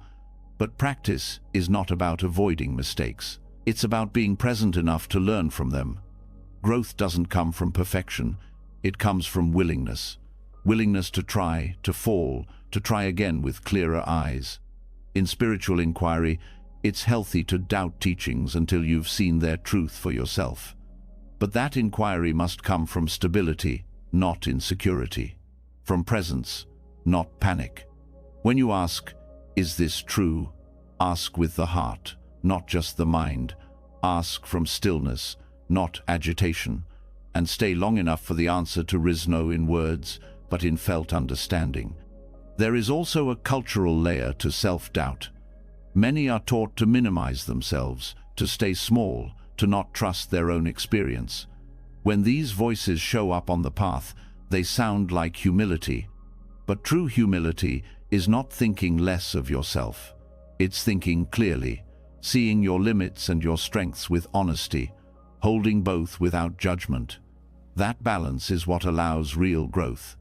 As you continue to walk this path, doubt will return. It's part of the process. Don't treat it as a failure. Treat it as a signal, a sign that something new is unfolding, a sign that you are moving beyond familiar ground. That movement may feel shaky, but it's where real transformation begins. Stay close to yourself in those moments. Keep breathing, keep observing, keep questioning, not with aggression, but with love. Let your doubt become your teacher, not the kind that scolds, but the kind that asks you to listen more deeply, to feel more fully, to trust what arises from silence, not from fear. Because in the end, the point is not to be free of doubt. It's to be free within doubt, to remain steady when certainty fades, to stay kind when the mind trembles, to keep walking, not because all your questions are answered, but because something deeper than fear is guiding you. And that something, call it wisdom, call it faith, call it the quiet knowing beneath the noise it grows, not when you silence your doubt, but when you meet it with open eyes and a steady heart. That is where the paralysis ends. That is where movement begins again. Gently, clearly, with care, with truth, with the part of you that never needed to be perfect to be whole. When you stop being afraid of not knowing, something deep begins to shift.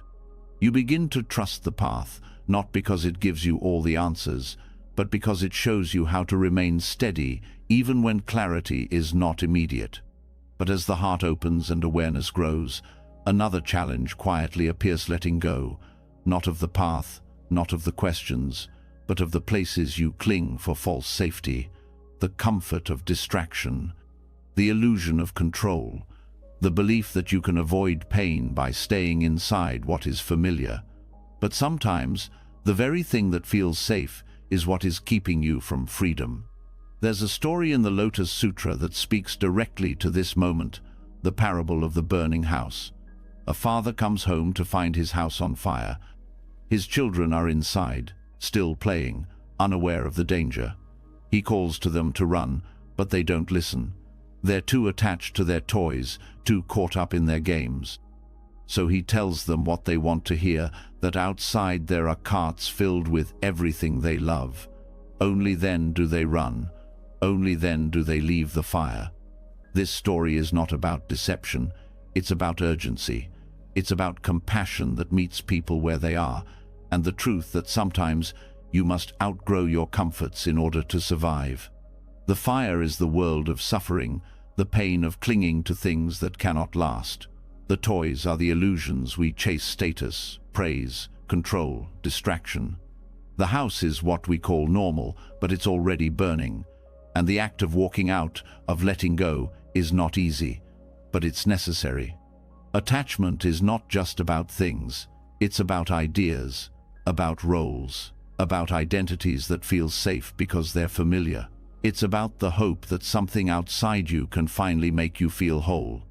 But when you slow down and look honestly, you begin to see that the comfort you've been holding on to is costing you peace. That the illusion of control is causing exhaustion. That the fear of letting go is keeping you inside a house that is no longer safe. Letting go is not about giving up. It's about seeing clearly, seeing that no external thing can give lasting happiness. That clinging to what must change will always lead to fear. That trying to keep everything in place is not strength, it's stress.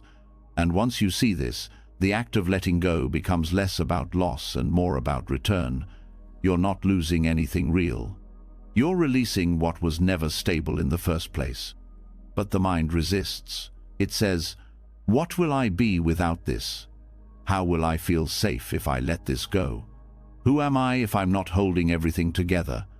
These are not bad questions. They are invitations. Invitations to feel the fear beneath the clinging, and to realize that the fear does not need to be followed. You don't need to argue with it. You don't need to prove it wrong. You just need to see that it is fear, not fact. And that seeing breaks the illusion. The path of letting go often begins in small ways. You notice where you're holding too tightly, trying to control how someone sees you, trying to fix every feeling before it arrives, trying to keep things from changing. You pause, you breathe, you don't force anything, you simply soften, and in that softening, something inside you begins to release. This is not an act of will. You can't force letting go. You can only see clearly enough that holding on no longer makes sense.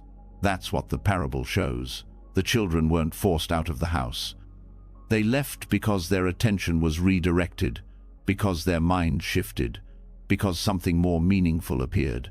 And in your life, letting go happens the same way, not always through effort, often through insight, through the quiet realization that peace matters more than being right, that presence matters more than protection, that truth matters more than comfort. One of the most painful things to let go of is the story of who you thought you'd be, the identity that's been built around your pain, the version of yourself that developed to survive, but now keeps you from living. Letting go of that story doesn't mean denying your past. It means not letting your past decide your future. It means seeing that what helped you then might be hurting you now. And that's not failure, that's growth.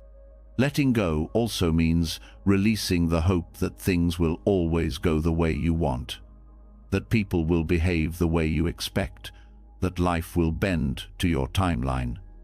When that hope fades, there's grief. But beneath that grief is freedom, because now you are no longer measuring your peace against circumstances. You're no longer waiting for the world to cooperate before you allow yourself to rest. There's a kind of power that comes when you let go, not because you've given up, but because you've stopped resisting what already is. You're no longer using all your energy to hold up something that wants to fall. And when it falls, what's left is honesty, raw, open, simple truth. The kind of truth that doesn't need explaining, it just needs to be lived. Letting go is not just an idea, it's a practice. It shows up in the breath, in the body, in the heart. When you're angry, letting go is the moment you choose to feel instead of fight. When you're grieving, it's the moment you stop trying to speed it up. When you're anxious, it's the moment you let the fear be there without trying to talk your way out of it. These are the moments that change you, not because they look dramatic, but because they are honest. The parable of the burning house reminds us that staying where it's familiar can be deadly. That comfort can blind us to danger. That illusion can feel safe even when it's burning. But the truth is never found in the house. It's found outside, in the openness that follows release, in the clarity that follows loss, in the freedom that follows the choice to walk out, even if your legs are trembling. Sometimes you don't walk out with confidence. Sometimes you crawl. Sometimes you take one shaky step, then freeze. But every step counts. Every act of loosening brings you closer to peace. And once you're outside, you see how much space there really is, how much light, how much possibility. None of that was visible from inside the fire. Letting go also means letting others be who they are. It means releasing the need to change them before you can feel okay. It means understanding that their journey is not your responsibility, that your peace cannot depend on someone else's choices. That doesn't mean you stop caring. It means you stop controlling. You stop believing that your worth is tied to how others treat you, that your healing depends on their behavior. Letting go of that story is painful, but it's necessary, because the more you cling to how things should be, the harder it is to love what they are. You may find that as you let go, grief rises. This is normal. Letting go is a form of dying. Dying to the version of life you thought would make you whole.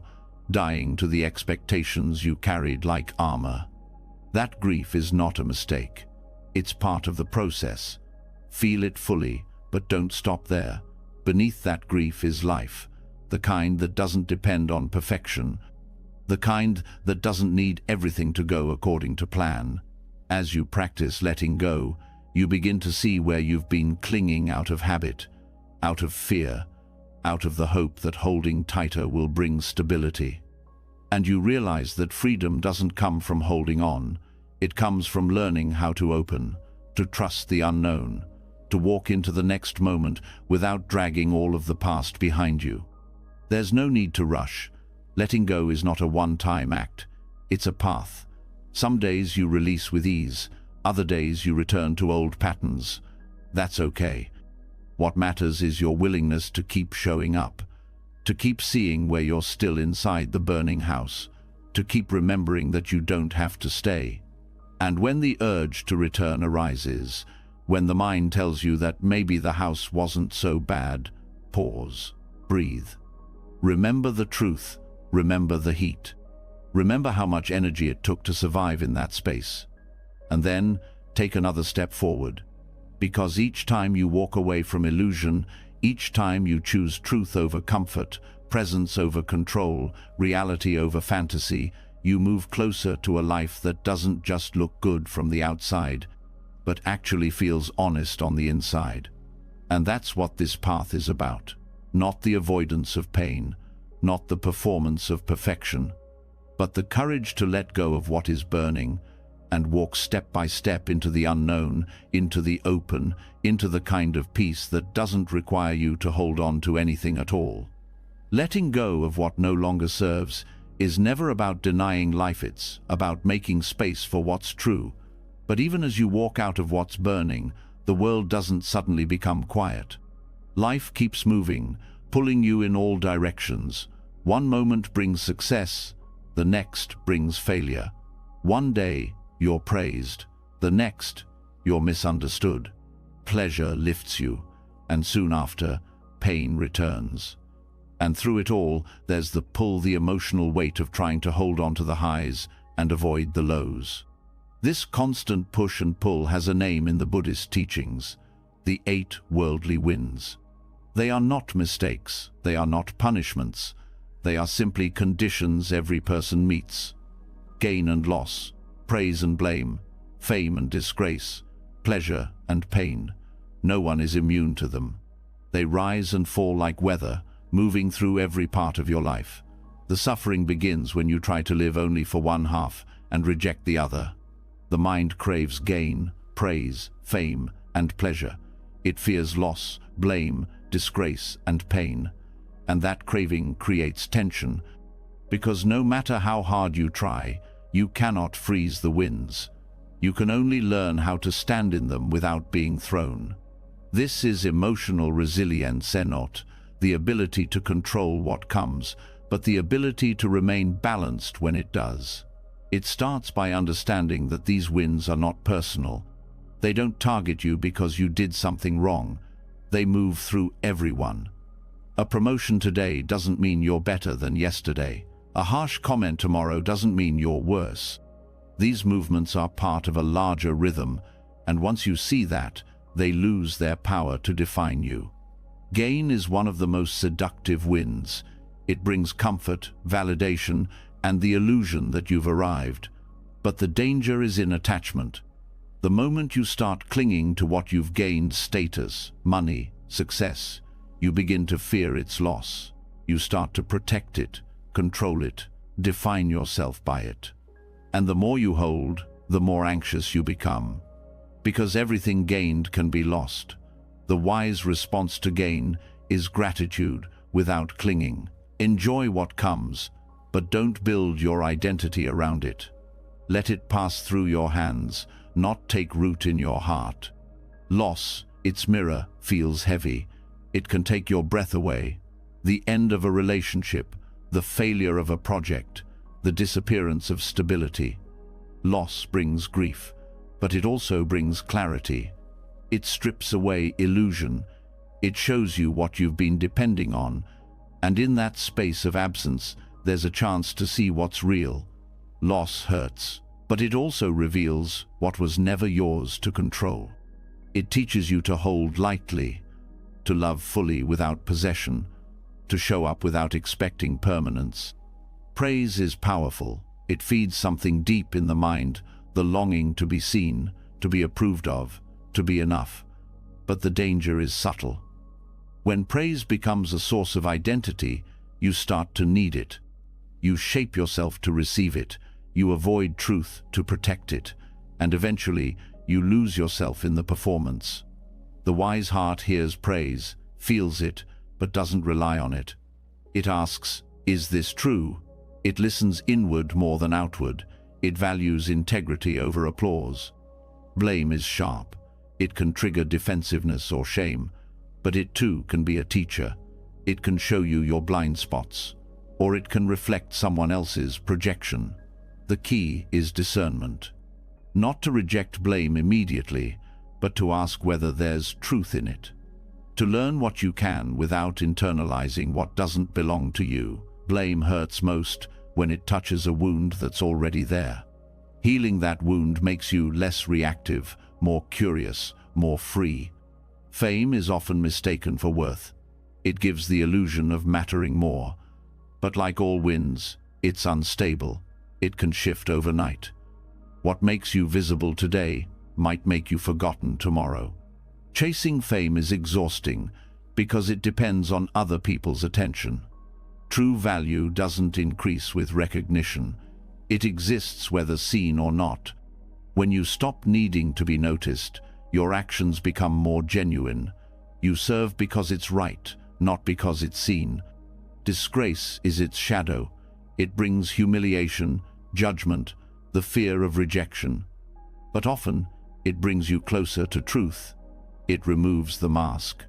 It shows you what it means to be misunderstood and how to stand inside that without collapsing. When you no longer fear disgrace, you become more honest, you live more freely. Because now, you're not shaping your life around how others see you. You're living in alignment with what matters. Pleasure is sweet, it softens the edges, but it's fleeting. When you chase it, you become dependent. The craving grows, and with it, the fear of discomfort. You start organizing your life around feeling good instead of living well. The practice is not to reject pleasure, but to enjoy it without grasping. To let it arise, enjoy its presence, and allow it to pass without clinging. When you do that, pleasure becomes a gift, not a chain. Pain is unavoidable, physical, emotional, mental. It visits every life. But when you meet pain without resistance, it becomes manageable, not pleasant, but meaningful. It humbles you. It opens your heart. It connects you to others. The fear of pain is often worse than the pain itself. When you stop running from it, you see that it changes, that it has layers, that it holds information. Pain, when allowed, becomes part of your wisdom. These 8 winds don't stop. They move through every phase of life. What changes is your relationship to them. You begin to see them as whether not reflections of your worth, but conditions to navigate. When gain comes, you bow. When loss comes, you breathe. When praise lifts you, you feel it fully without floating away. When blame cuts, you listen and stay grounded. When fame tempts, you remember your roots. When disgrace stings, you return to your truth. When pleasure smiles, you enjoy it. When pain cries, you hold it with kindness. Emotional resilience doesn't mean becoming numb. It means remaining whole in the middle of movement. It means staying soft when the world turns hard. It means returning again and again to center, not because the winds stop, but because you've learned to stand. This practice is not quick. It grows with each moment of awareness. Each time you pause before reacting, each time you observe rather than obey the emotion, each time you let a feeling pass without clinging, you become more stable, not because you've mastered control, but because you've let go of needing to control everything. The 8 worldly winds can be teachers or tormentors. What makes the difference is mindfulness. With mindfulness, you meet each wind as it is. You feel it fully. You don't personalize it. You respond with clarity. Without mindfulness, you are thrown from one to the next, praising yourself one day, blaming yourself the next, feeling high in gain, low in loss. The inner world becomes chaotic, ruled by whatever arises. But when you see the pattern, the game changes. You no longer need the world to agree with you for you to feel okay. You no longer need to chase every up and avoid every down. You can stand still. You can breathe. You can listen. You can choose. And that choice is everything. Let the winds come. Let them pass. Let your center remain clear, present, and open.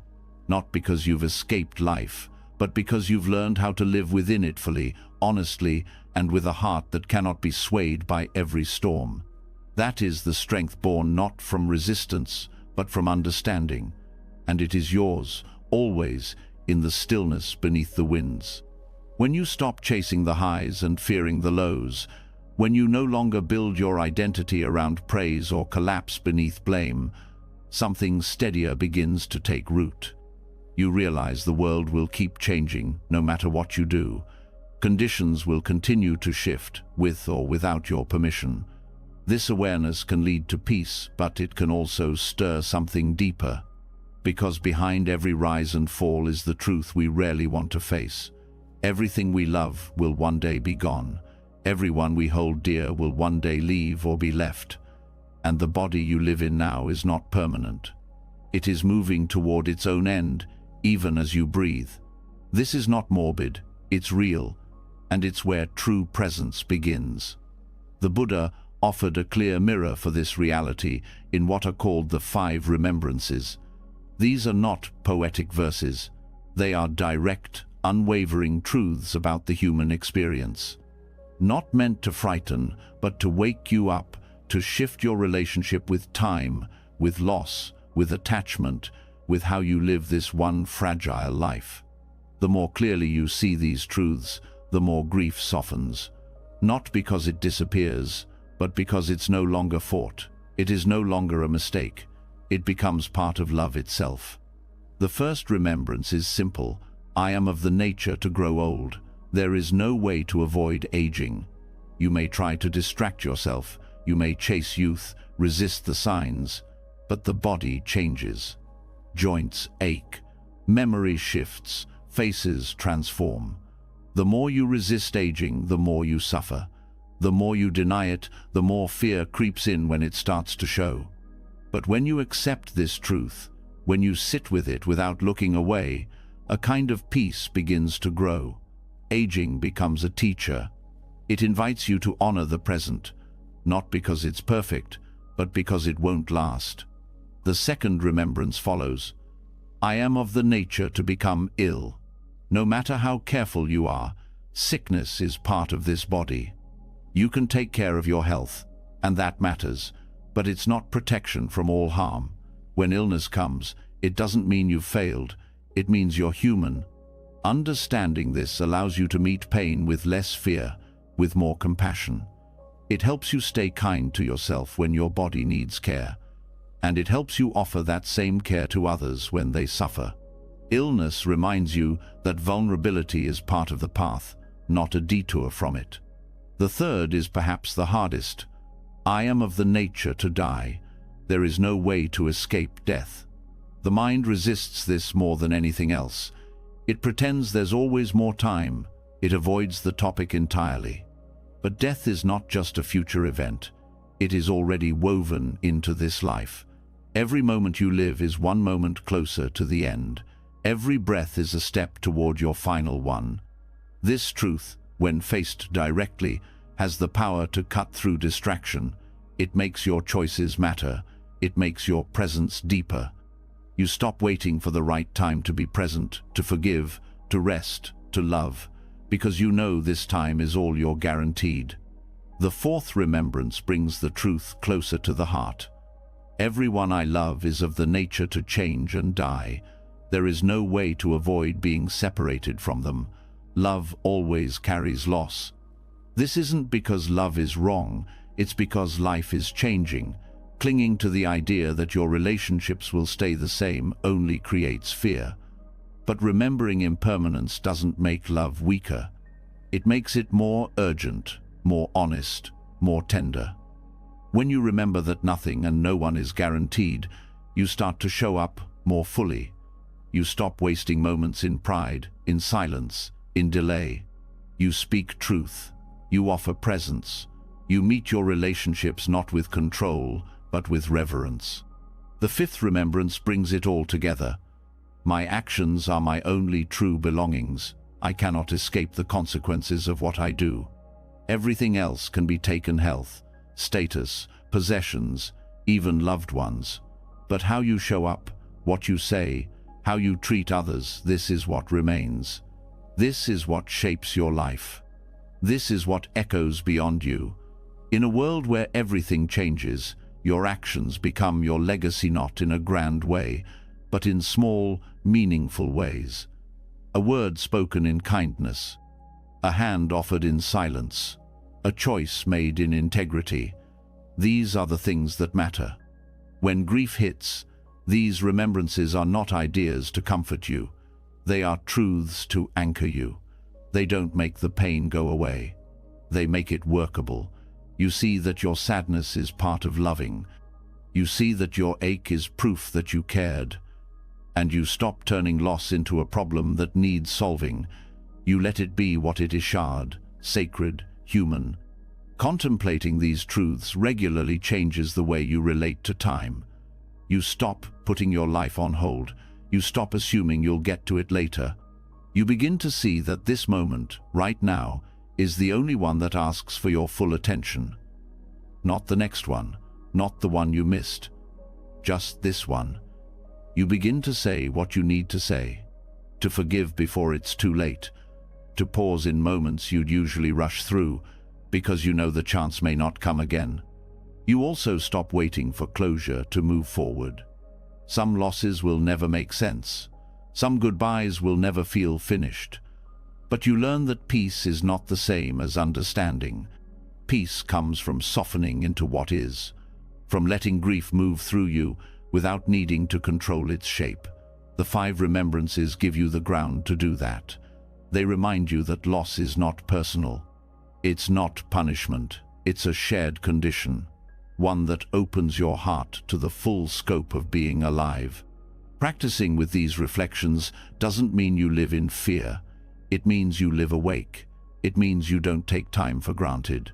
It means you learn to grieve without collapsing and to celebrate without clinging.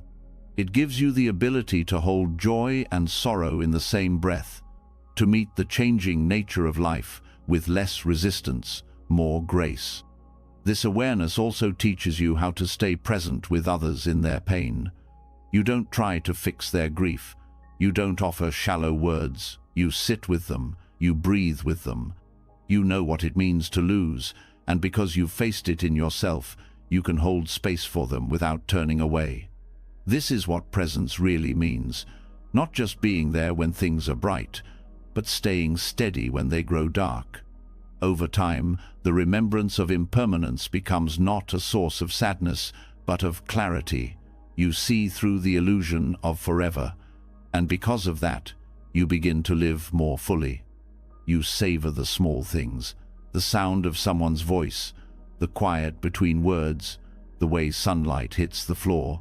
These details become sacred, not because they last, but because they don't. And in that fleeting beauty, you find real presence. Let this reflection stay close, not as a heavy thought, but as a gentle guide. Let it shape your actions, not with urgency, but with sincerity. Let it soften your heart toward yourself and others. Let it remind you that there is no need to wait to live the way you want to live. No need to wait to say what matters. No need to wait to begin again. In grief, these truths hold you. In joy, they ground you. In uncertainty, they stabilize you. You don't need to memorize them. You only need to feel their truth in your bones. To return to them when you forget. To let them whisper to you when you're afraid. And to allow their honesty to deepen your presence, again and again. There is no need to be afraid of this life passing. It's what makes everything matter. Let that awareness be your teacher. Let it help you heal, not by replacing loss, but by meeting it with truth. Let it open your eyes, your hands, your heart to the life you already have, and the love that's always been here, waiting for your full attention. When you stop turning away from loss and begin to live with a steady awareness of impermanence, something starts to soften within you. Life becomes more precious, and so does connection. You begin to see that nothing truly belongs to you, not time, not people, not even this body. And yet, even within that truth, you start to feel something deeper. The pain of separation is not the end of the story. Grief opens the heart, but loneliness can still settle in. You may sit in silence with full awareness of change and still feel a deep apathy sense that something is missing, that you are somehow alone in all this, but this too is a misunderstanding. A painful one, because at the heart of reality there is no such thing as being separate. Thich Nhat Hanh, the Vietnamese Zen teacher and peace activist, offered a radical yet deeply tender insight into this human struggle. He called it into being the understanding that nothing exists by itself. Everything is connected to everything else. A flower is not only made of petals, it is made of sunlight, clouds, soil, time, effort. The moment you look deeply, you see this truth everywhere. You breathe, and that breath contains the trees. You eat, and the sun is in your food. Your body is made of ancestors. Your mind is shaped by voices you've heard, seen, and remembered. Even your pain carries threads of other lives, other stories. Loneliness, in this view, is not caused by being without people. It is caused by forgetting how deeply embedded you are in everything. The illusion of being separate from life is the root of emotional isolation, and the practice of interbeing is the antidote through ideas, but through direct experience. The more you see your connection with all things, the more you begin to feel held by the world again, not as a metaphor, as reality. To start healing through interbeing, you don't need to force connection. You only need to notice. Begin with the breath. It is not yours alone. It has passed through trees, through wind, through other lungs. It came into you without effort. It will leave without your control. This breath connects you to the earth, to time, to every being who breathes. You are not inhaling in isolation.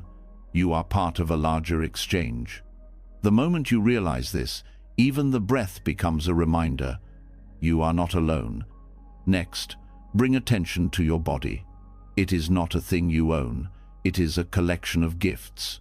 Your bones carry minerals from the soil. Your blood carries water from the sky. The food you've eaten built every cell.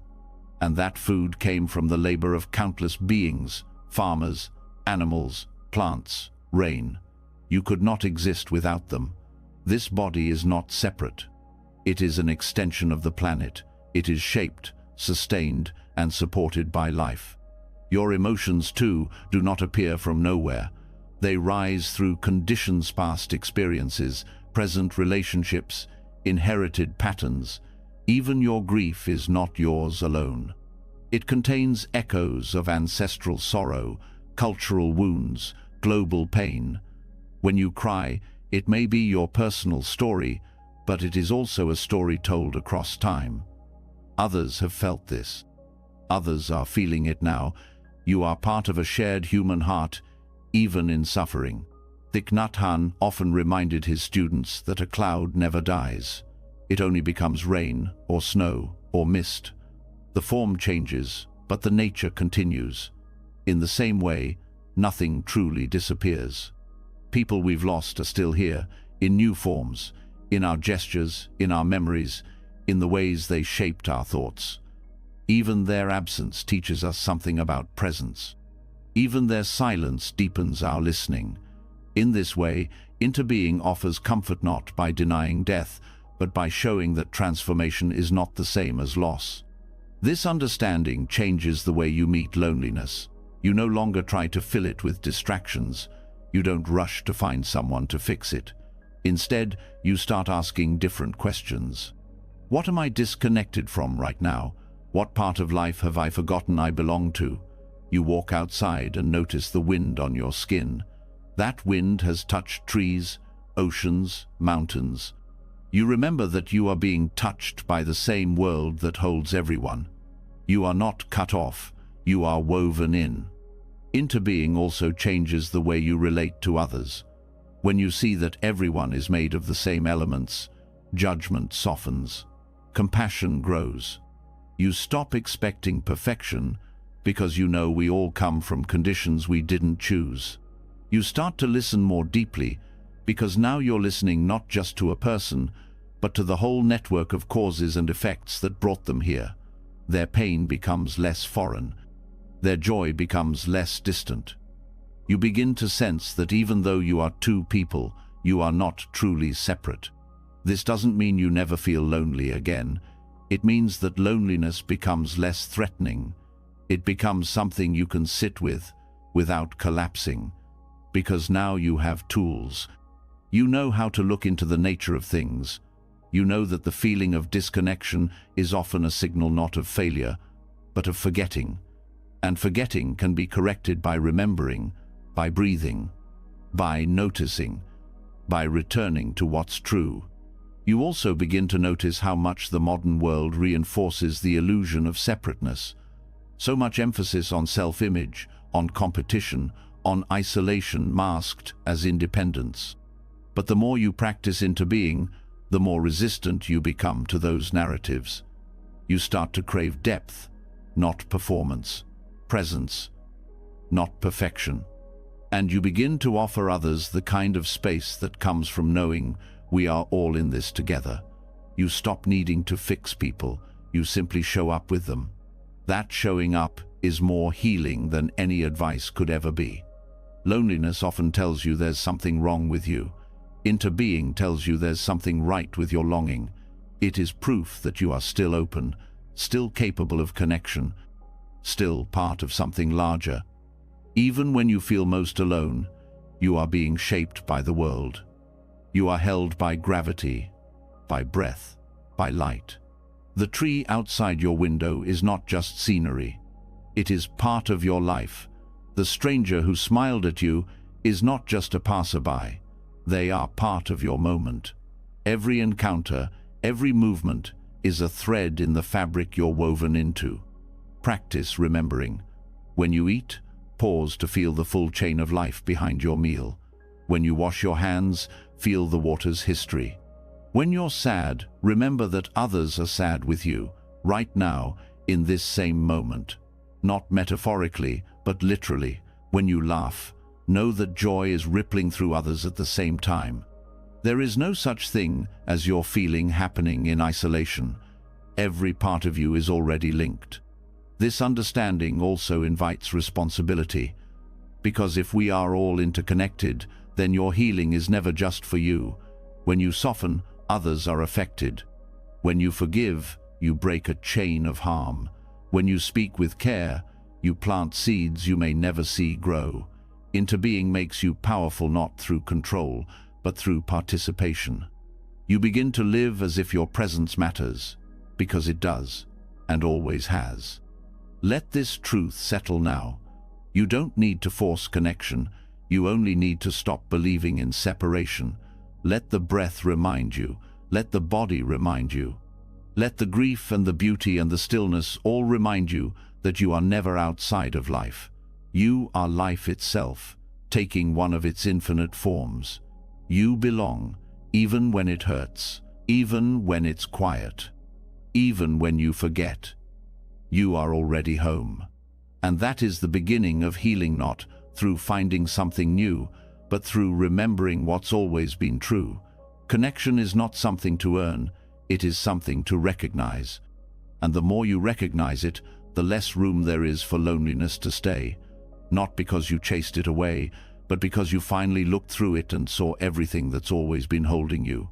When the illusion of separation begins to fade, and you see that your breath, your sorrow, your joy, and your entire being are part of something much larger than yourself, another realization slowly emerges.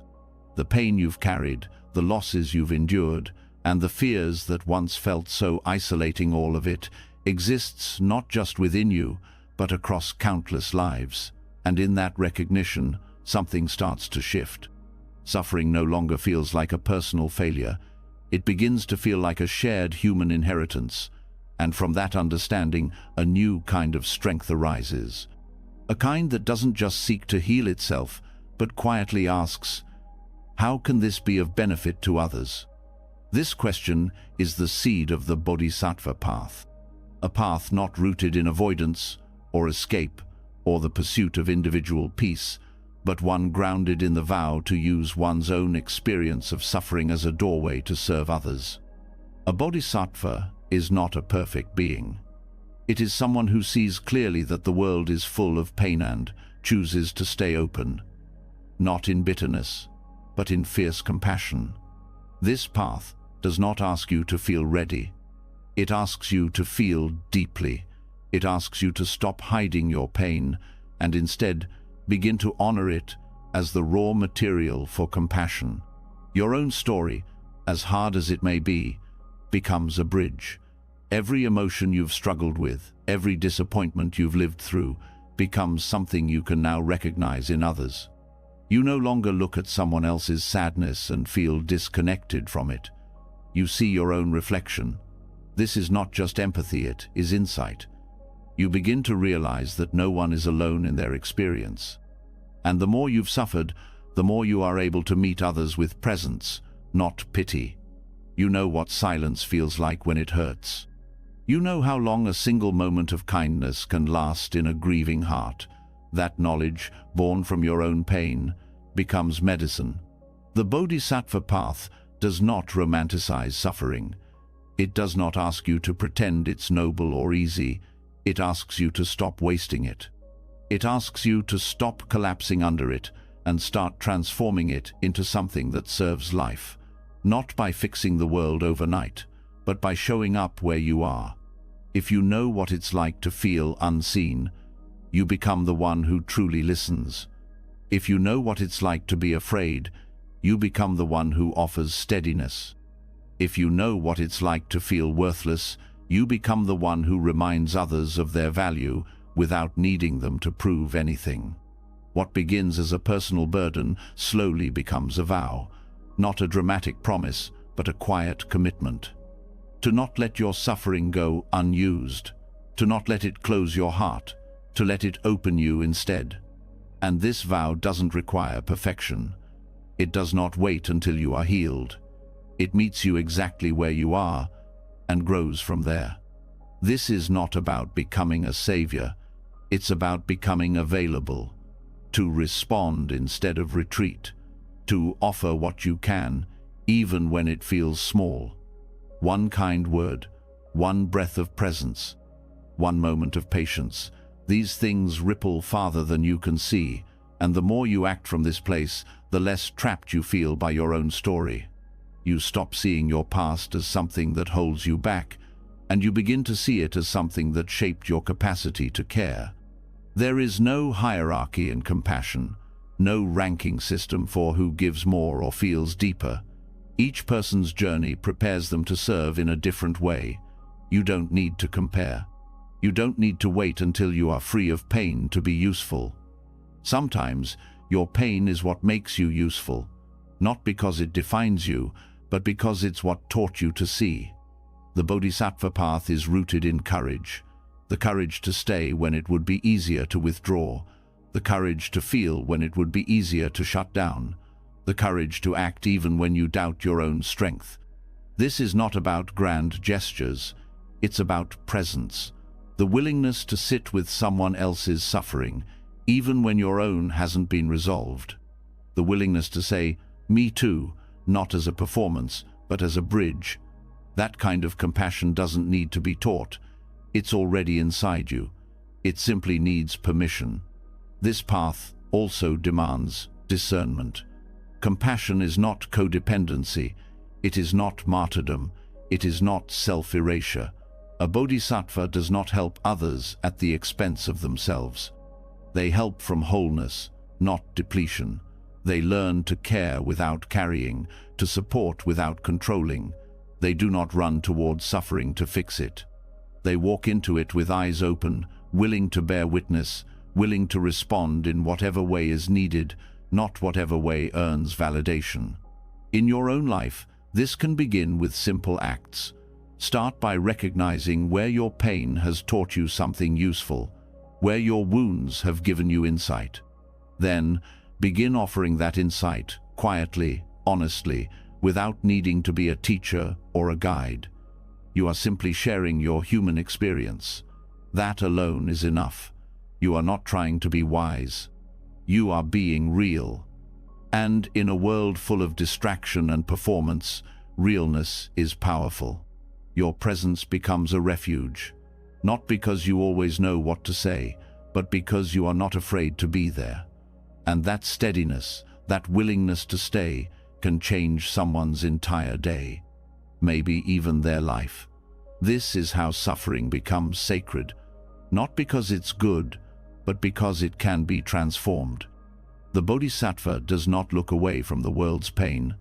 They feel it fully, and still they choose to love. That love is not always soft. Sometimes it is fierce. Sometimes it means setting boundaries. Sometimes it means walking away from harm.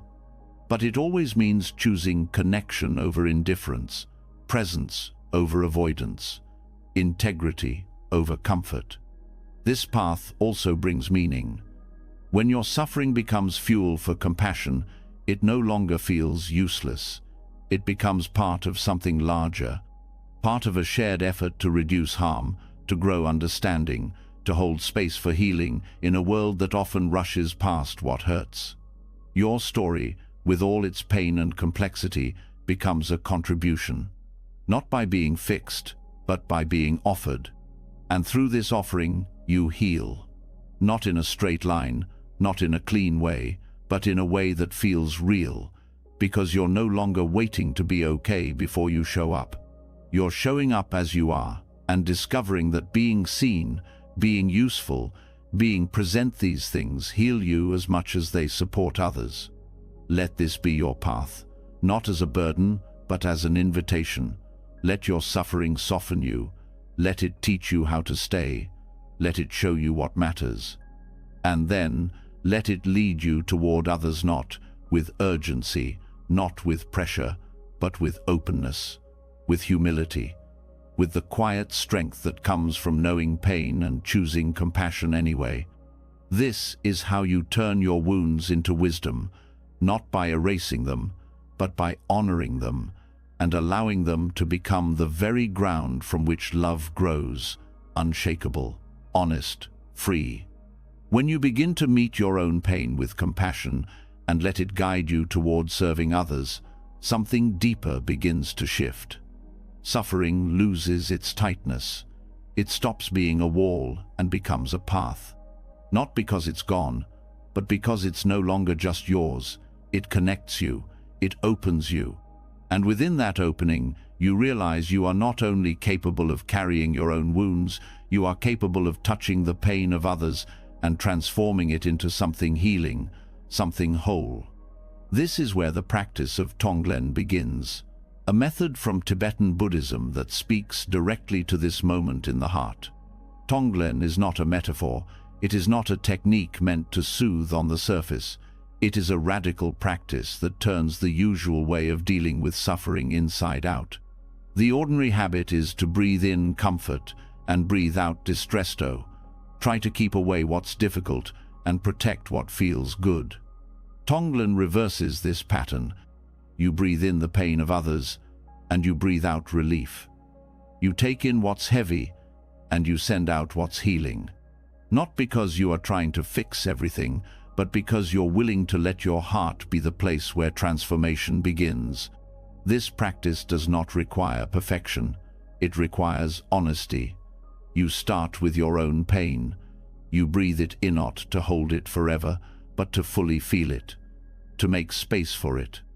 You breathe out the opposite, not because you're ignoring what hurts, but because you're offering yourself kindness.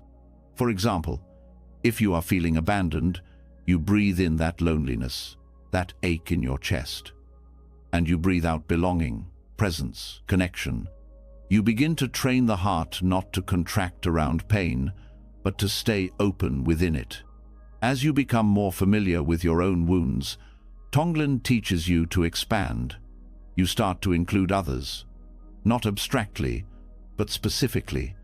You think of someone else who is hurting in the same way.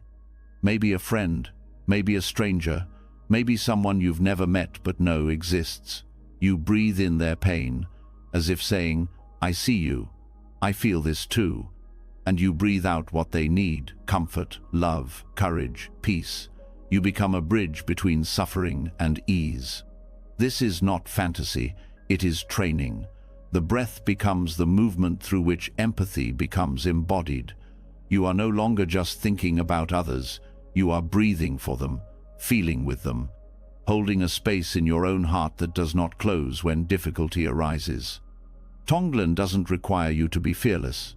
It invites you to use fear. You breathe it in, you touch it, you allow it to be real. You stop pretending that being spiritual means avoiding the hard parts. You let the hard parts break you open. This openness becomes strength, not the kind that dominates, but the kind that refuses to look away, the kind that stays soft in the face of what most people run from. This practice also rewires the nervous system. It teaches the body that pain is not a threat, that you can feel deeply without being destroyed, that you can breathe through heartbreak and still send love. Over time, this changes how you respond to stress, to anger, to grief. You stop clenching, you stop escaping, you start meeting life as it is. One of the most powerful aspects of Tonglen is its refusal to turn away from what is difficult. When the world hurts, when the news feels unbearable, when people suffer in ways that overwhelm you, Tonglen gives you a way to respond. Not with helplessness, not with indifference, but with presence.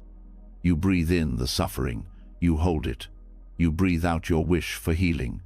This may not solve the outer crisis, but it changes the inner landscape. It keeps the heart from going numb. The practice can be used in moments of deep personal trauma as well, when memories rise, when old wounds reopen, when the body remembers what the mind tries to forget. You breathe into that place, not to relive it, but to hold it fully, without shame. And you breathe out the healing you longed for, then the safety, the love, the voice that says, I'm here and I'm not leaving. Slowly, the trauma begins to shift, not because it is erased, but because it is no longer hidden. It is witnessed, held, given space to evolve. Tonglen also disrupts the habit of self-centeredness. It doesn't make you feel guilty for having pain.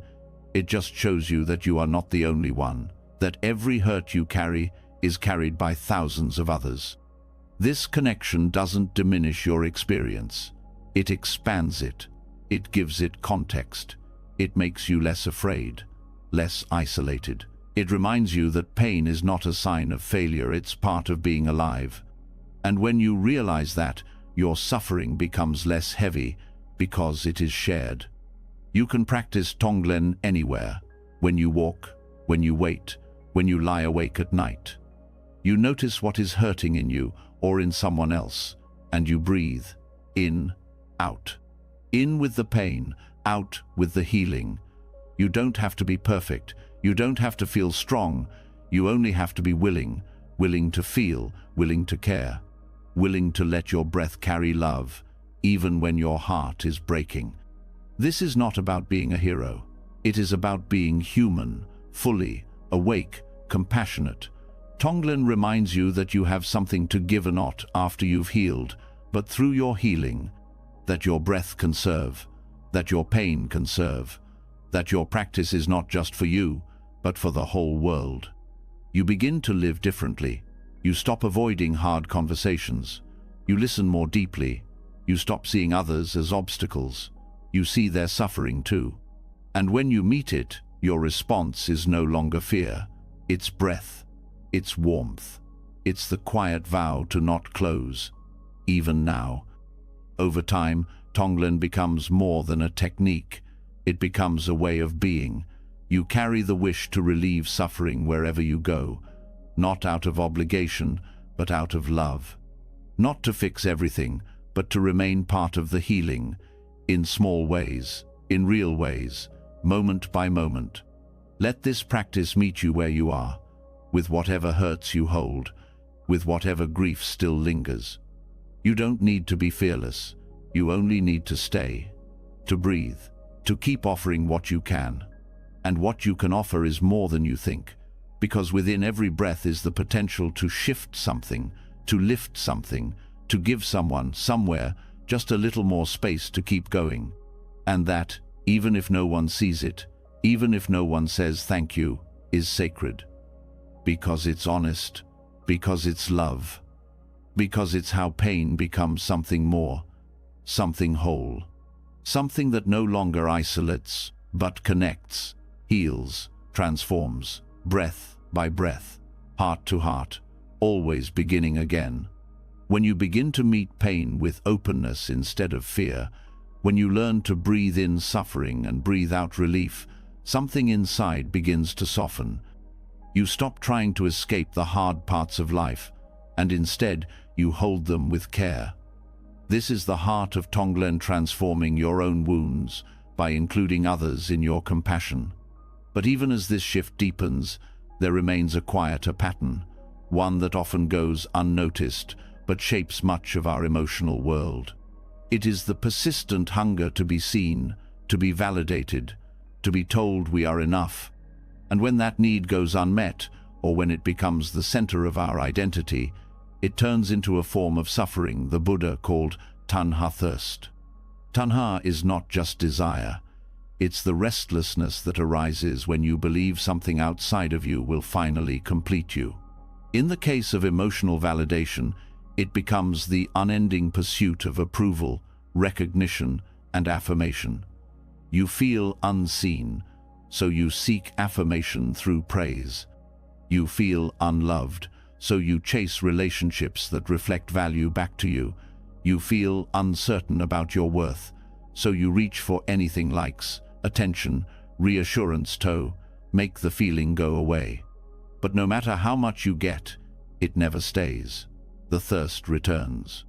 This thirst is not a flaw, it is a misunderstanding of where worth comes from and what truly satisfies the heart. The problem is not that we want connection or understanding, it's that we believe emotional validation will heal the deeper wound of disconnection from ourselves. So we try to fill that absence with reflections from others. And when those reflections are withheld or disappear, we feel lost, rejected, small. The cycle begins early. Approval becomes linked to identity. You are praised, so you feel worthy. You are ignored, so you feel invisible. Over time, this connection becomes habitual. You start relying on external feedback to determine how you feel inside. But the danger here is that validation, no matter how sincere, cannot be permanent. People change, circumstances shift, attention fades. When your sense of value is attached to others' responses, you live in a constant state of tension, afraid of losing what seems to define you. This is where tanha creates suffering, not just because of the desire itself, but because of the clinging that follows, the clinging to being liked, the craving to be understood, the fear of being judged. It narrows the mind, it fuels anxiety, it distorts your sense of self. And worst of all, it distracts you from the deeper peace that comes from within, not through ego, but through clarity. The path toward freedom from this kind of thirst begins with honesty. You start noticing when you're reaching, not in shame, but in awareness. You ask, what am I hoping to receive right now? Am I needing someone to say I'm okay so I can believe it myself? That inquiry isn't meant to stop the behavior. It's meant to reveal its roots. You begin to see that behind the craving is a sense of lack. And that lack is not proof that something is wrong with you. It's a sign that you've forgotten your original wholeness. Emotional validation becomes addictive when it replaces self-knowing. But validation is not the problem. The problem is when it becomes the only source of worth. When you start measuring your value by how others respond to your feelings, you may begin to question yourself when others don't agree with your pain. You may feel unseen when people don't mirror back your emotional state. But the truth is, others cannot always meet you where you are. Not because they don't care, but because they too are trapped in their own patterns. Depending on them for your emotional balance turns your inner life into something fragile and reactive. Instead, the practice is to return to yourself, to begin learning how to hold your own emotions without needing someone else to confirm their validity. This is not isolation, it's maturity. It's the ability to say, "This hurts," and trust that the hurt is real even if no one else sees it. To feel joy and not wait for someone to agree that it's allowed. To trust your own experience without outsourcing it for approval. This kind of confidence is not loud. It's not about being right. It's about being rooted, grounded in your own presence. You stop asking the world to give you what you already are. You stop needing someone to say, "I see you," because you are seeing yourself clearly, without distortion. That clarity also brings a new kind of connection. When you are no longer chasing validation, your relationships become freer. You listen without waiting to be affirmed. You speak without needing agreement. You care without needing to be needed. And ironically, that inner freedom draws people closer because now your presence isn't hungry, it's generous. This doesn't mean you stop needing others. It means you no longer depend on their responses to feel whole. You can ask for support without begging for it. You can feel sad without demanding someone else fix it. You can share your truth without expecting a particular reaction. That's what it means to move from tanha to wisdom. On this path, you will still feel the pull. The old habits of seeking praise, approval, attention, they don't vanish overnight. But each time you notice the pull, you create a gap, a pause. And in that pause, you ask, what am I really thirsting for? Is it connection or is it confirmation? Is it love or is it validation? That question turns your attention inward. It brings the focus back to the one place where peace can grow your own heart. This shift doesn't make you indifferent, it makes you free. You start to see praise and blame, attention and absence, not as definitions, but as passing winds. They no longer shake your sense of self. They pass through, and you remain grounded. This is not numbness, it's balance. And balance is where healing takes root. Because now, your emotional world is not constantly swaying between highs and lows, between affirmation and rejection. You begin to feel stable even in uncertainty. That stability allows you to meet others without needing anything in return. You can love without grasping. You can listen without defending. You can speak without fear of being dismissed. Over time, this changes everything. Your emotional patterns soften, your relationships deepen, your self-trust grows. You are no longer trying to earn a sense of worthiness from outside. You are embodying it, breath by breath, moment by moment. Let this be the path forward, not to reject validation, but to stop chasing it, not to deny your needs, but to understand them, not to silence your feelings, but to own them fully. The thirst for emotional affirmation becomes suffering when it controls you. But when seen clearly, it becomes a doorway, a chance to return to what never left. And what never left is this: your worth is not something you find in others' eyes. It's something you remember in silence, in presence, in the quiet strength of knowing who you are without needing anyone else to say it first. That remembering is your freedom. That remembering is what quenches the thirst, fully, gently, for good. When you stop chasing validation and begin to trust your own experience, you no longer wait for others to confirm your worth. That shift opens a quiet strength within. You realize that peace isn't found in being constantly affirmed, but in no longer needing to be. But as this inner clarity grows, you may start to notice something else. Certain feelings and thought patterns seem to return, even after insight, even after healing. The same fears, the same reactions, the same stuck emotions. It's not because you failed, it's because the mind runs on patterns, and those patterns have names, roots, and momentum. In Buddhist teachings, that momentum is called samsara. Samsara is often misunderstood as an external cycle of death and rebirth. But its deeper meaning points inward. It is the repetition of habits, the ways we react, cling, avoid, and distort reality. Not just once, but again and again. This repetition is not driven by fate or punishment. It's driven by mental habits formed over time, reinforced by craving, fear, and misunderstanding. Samsara isn't happening to you, it's happening through you.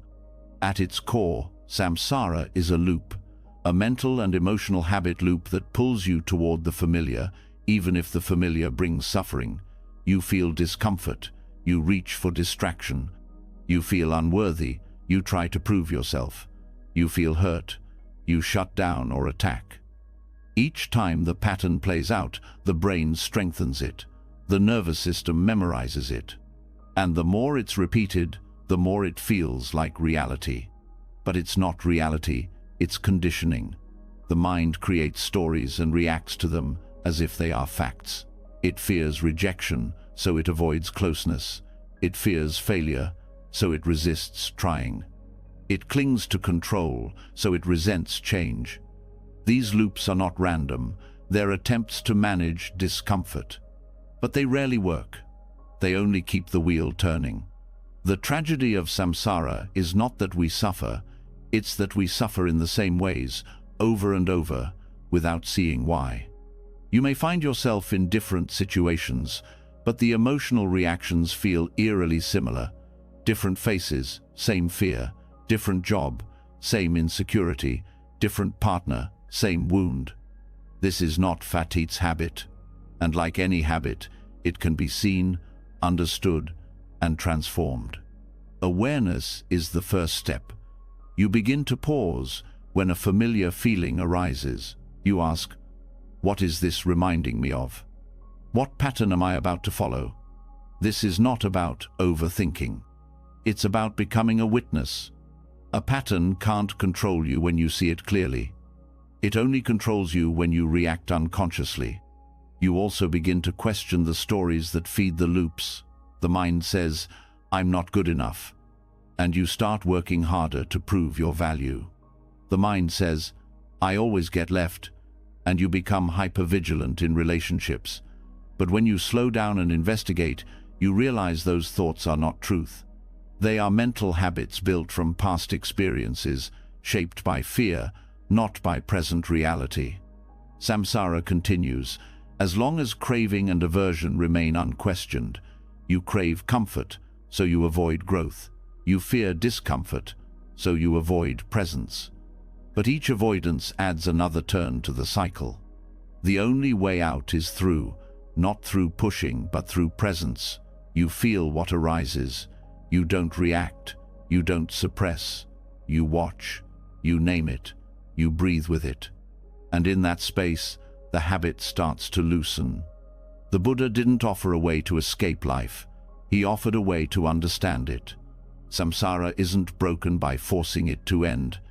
It's broken by no longer believing it blindly. You start to see that you don't need to be at war with your thoughts. You only need to stop identifying with them. You begin to live in the present instead of reacting from the past. Each time you respond differently, the cycle weakens. You feel anger, but instead of lashing out, you pause. You feel fear, but instead of retreating, you stay. You feel rejected, but instead of chasing validation, you offer yourself compassion. These small moments matter. They are the turning points, not dramatic, but real. Each one is a thread pulled from the knot. And over time, the pattern changes. Not because it disappeared, but because you no longer feed it.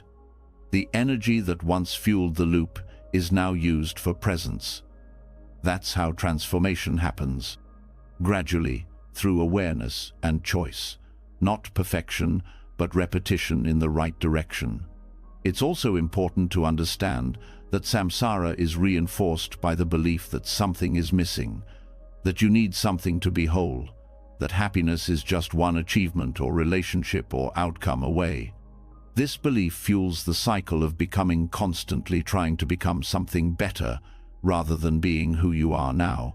But the path out of suffering is not in becoming, it's in seeing.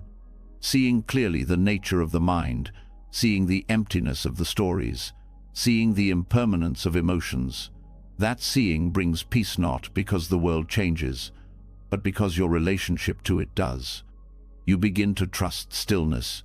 You stop reacting to every thought as urgent. You start to rest, not in comfort, but in truth. And that truth is simple.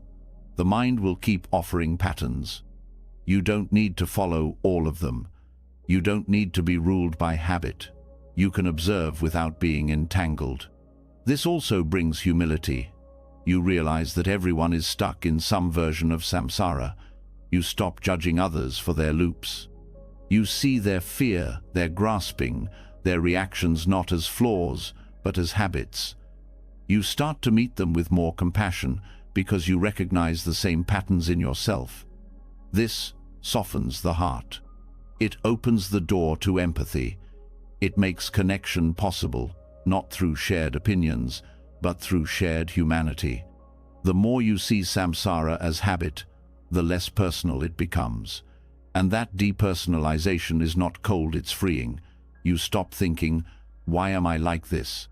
And start asking, what is this pattern doing? You move from shame to curiosity, from resistance to investigation.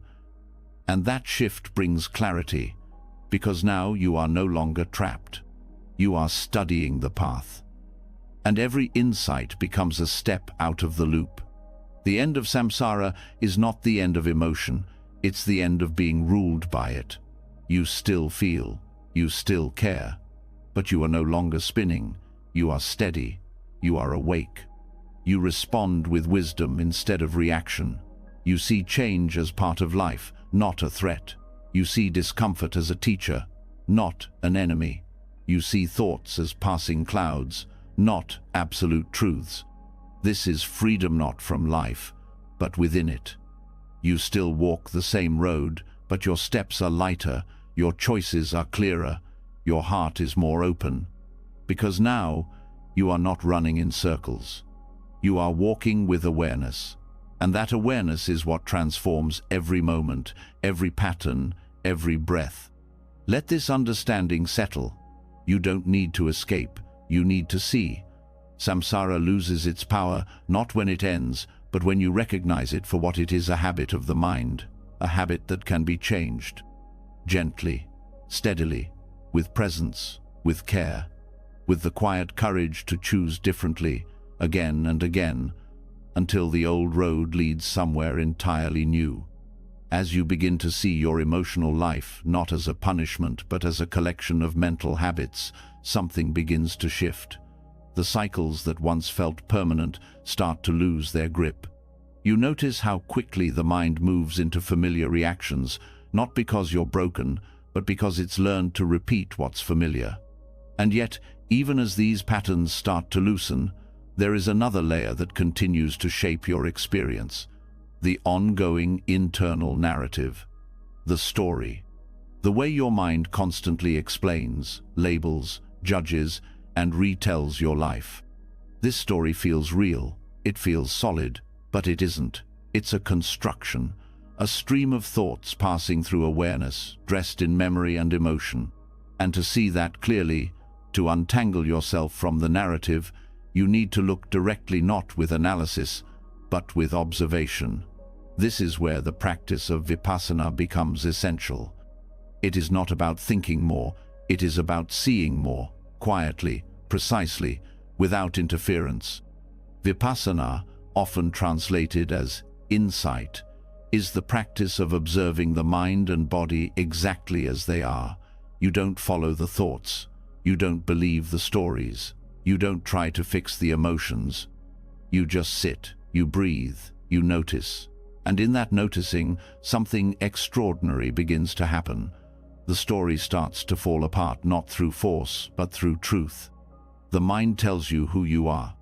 It says, "You're someone who always fails," or "You never get what you need," or "You're not as strong as others." These stories feel like facts because they've been repeated so often. But when you sit in stillness, when you observe your thoughts like passing clouds instead of eternal truths, you begin to see their true nature. They arise and pass. They are impermanent. They change depending on mood, environment, memory, even diet. One day you feel confident, the next day worthless, often without any external reason. This inconsistency is proof that the stories are not fixed reality, they are mental weather. Vipassana trains you to see this clearly. You don't fight the story. You watch it unfold.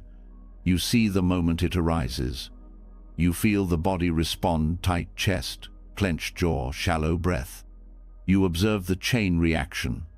A thought triggers a feeling, which triggers another thought. And instead of being swept up, you stay. You breathe. You stay anchored in awareness. Not in the content of the thought, but in the fact that it's a thought. This shift is powerful. It allows you to disidentify from the narrative. You are no longer the one who is unlovable. You are the one observing the mind saying that. You are no longer the failure. You are the witness watching that belief pass through awareness like every other thought. This space between the story and the observer is freedom. It is the beginning of a life not controlled by mental commentary. As you sit longer, you notice patterns. The mind has favorite stories. It likes to repeat what feels familiar. It often returns to identity. I am this kind of person. They always treat me this way. This never works for me. But none of these statements are stable. They are reflections of temporary mind states. You begin to see that the mind creates a self-image out of fragments, past pain, future fears, moments of doubt. And then it holds that image up as if it's the truth. But Vipassana doesn't let you hold anything. It asks you to see and release, to observe and let go, again and again. This practice also reveals how much suffering comes not from events, but from the mental commentary around those events. A single conversation turns into a story of rejection. A missed opportunity becomes a narrative of failure. But if you sit and observe, you see the event was small, the story made it large. And the mind keeps replaying it, not to harm you, but because it thinks it's protecting you. It believes that by replaying the past or predicting the future, it can stay in control. But this only creates stress. The mind is trying to solve a problem that isn't happening in the present. When you bring the attention back to now the breath, the body, the awareness, you step out of that problem-solving mode. You are no longer living in a projection. You are living in direct experience. And this experience, even when uncomfortable, is simpler, more honest. A feeling of sadness may be there, a wave of fear. But you're with the sensation itself, not the 10-layer story the mind has built on top of it. This is what it means to experience life directly. Over time, Vipassana also shows you the emptiness of identity. The idea that you are a fixed someone, a person with permanent traits, is seen for what it is, a collection of patterns, preferences, memories, and reactions. There is no single unchanging self behind it all. There is awareness, and within that awareness, thoughts arise and pass. Sensations come and go, moods shift. What you are is not the content. What you are is the capacity to observe it all. This realization does not make you indifferent. It makes you kind. Because when you stop being identified with the painful stories, you become more open to others. You see that they, too, are caught in their own narratives. They, too, are suffering because of thoughts they believe. You become more patient, more gentle, not because you've learned a moral rule, but because you've seen the truth. Everyone is trying to survive their own story. Vipassana also reveals how silence is not empty. When the mind quiets, something deeper starts to speak, not in words, but in presence. A sense of being that doesn't need to explain itself. That doesn't need to prove or defend. This beingness is who you are before the story begins.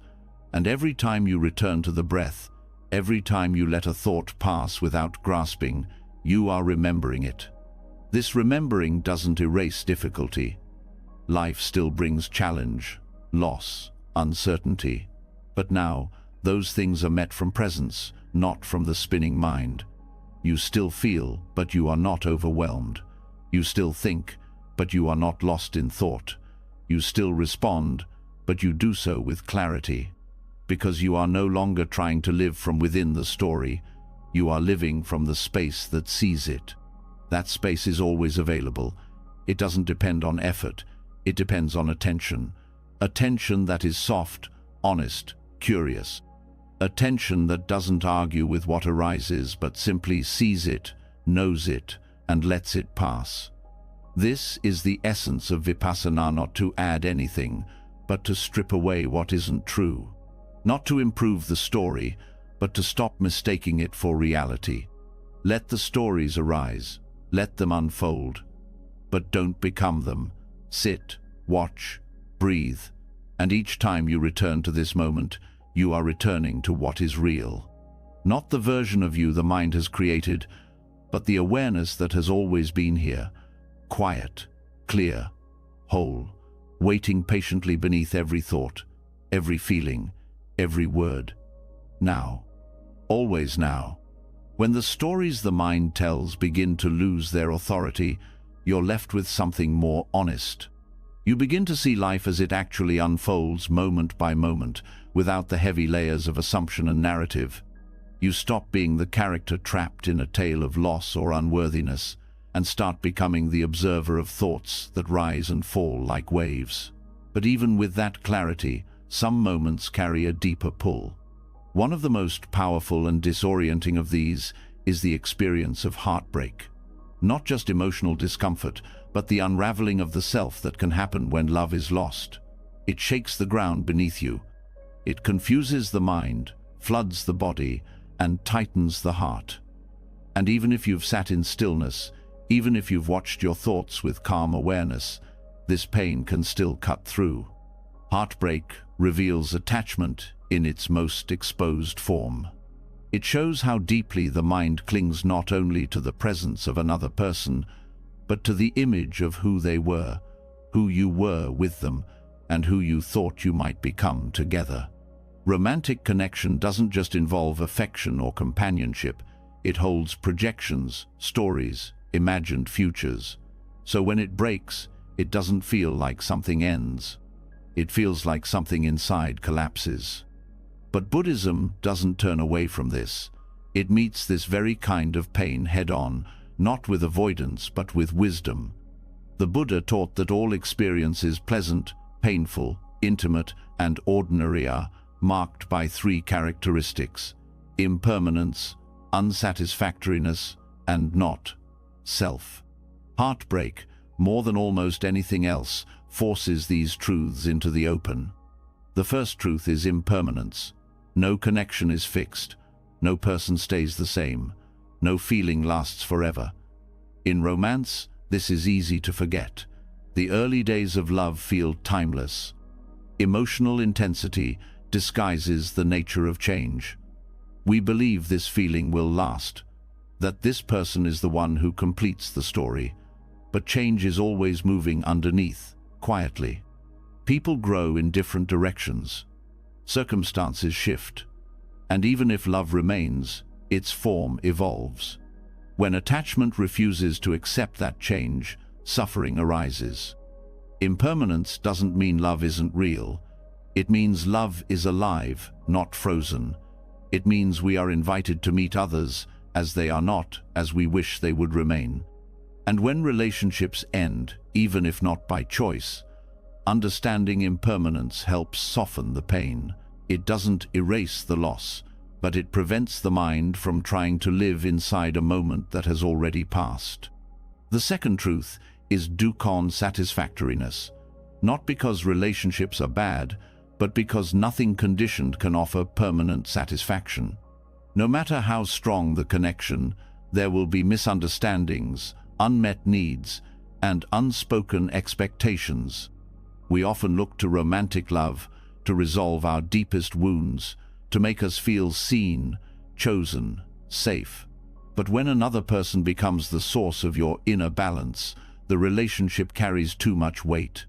So when it ends, it feels like your whole foundation is gone.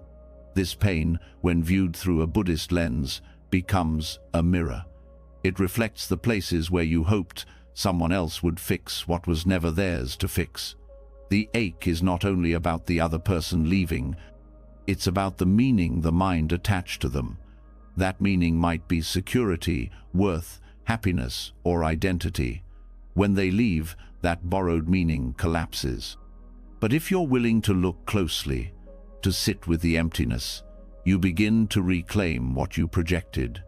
You begin to see that nothing was ever missing in you, only misunderstood. The third truth is anattanot, self. In heartbreak, the sense of self is deeply disturbed. You might ask, who am I now? What do I do without them? These questions feel urgent, even desperate, because they point to something more than loss. They point to identity collapse. But this collapse can become liberation, because in truth, the self built inside a relationship is always partial. It's a version of you that only existed in that dynamic. And when it falls apart, what's left is the chance to meet yourself again, not as a role, not as a reflection, but as something much more spacious. Through vipassana, or simple mindfulness, you begin to observe how the heart responds to loss. There may be grief, longing, confusion, even anger. Each emotion rises and passes. Each sensation moves through the body, and you begin to see that none of it is permanent. Even the sharpest sorrow shifts. Even the most obsessive thoughts lose their momentum when seen with awareness. And with each moment of presence, the need to solve the pain softens. You stop trying to get rid of it. You start allowing it to be felt. This allowing is not weakness, it's courage. To feel heartbreak fully without shutting down is to honor your own capacity for love. The pain you feel is not a sign of failure, it's a sign of depth. A sign that you were open, that you cared, that you let someone in. That kind of love, even when it ends, is never wasted. It refines the heart. It teaches boundaries. It strengthens empathy.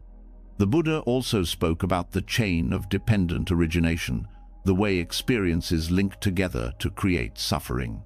In heartbreak, this can be seen clearly. A memory triggers a thought. That thought creates an emotion. The emotion creates craving for resolution, for return, for escape. Craving becomes clinging, clinging becomes suffering. But if at any point in that chain you can bring awareness, you interrupt the cycle. You see the thought as thought. You feel the feeling without becoming it. You breathe. And in that space, the pain is no longer controlling you. It's simply visiting.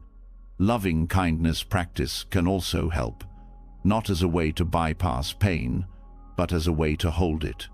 You offer phrases like, "May I be kind to myself in this," or "May I find peace even in heartbreak." You offer the same to the person you lost, not because they were perfect, but because your own peace matters. This is not about forcing forgiveness or pretending to be okay. It's about watering the seeds of care, even in the soil of loss. Over time, something quieter begins to grow. a deeper knowing. You understand that love is not ownership. That connection doesn't require permanence to be meaningful. That loss is not always a mistake, it is sometimes a door. A door into yourself, a door into a different kind of love, one that begins within and doesn't need to be filled from the outside.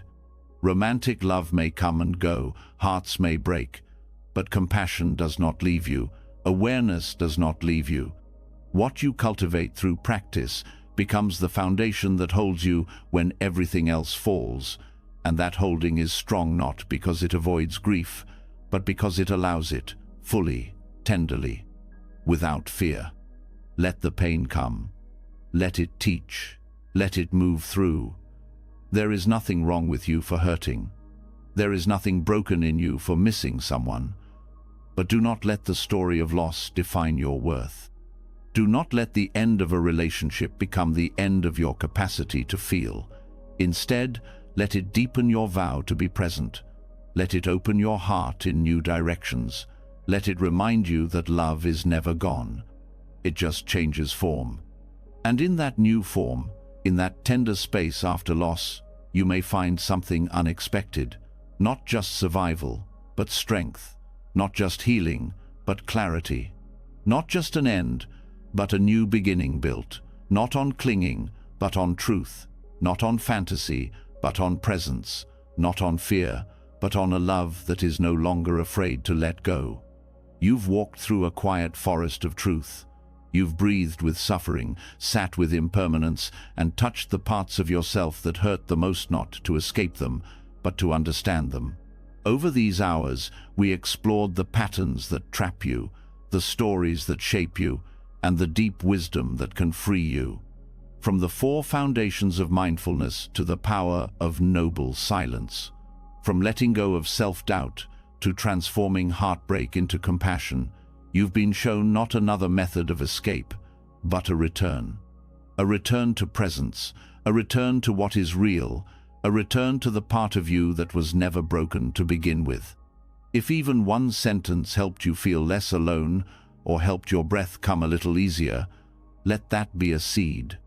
And if your heart feels ready, water that seed by sharing in the comments below what part of tonight's journey spoke to you most. Your voice may be the one someone else needs to hear. If you'd like to continue walking this path together, take a second now to subscribe to the channel. There's more to explore, more to soften, more to understand. This is only the beginning. Keep returning, keep remembering, keep breathing. You're not alone. You're never alone.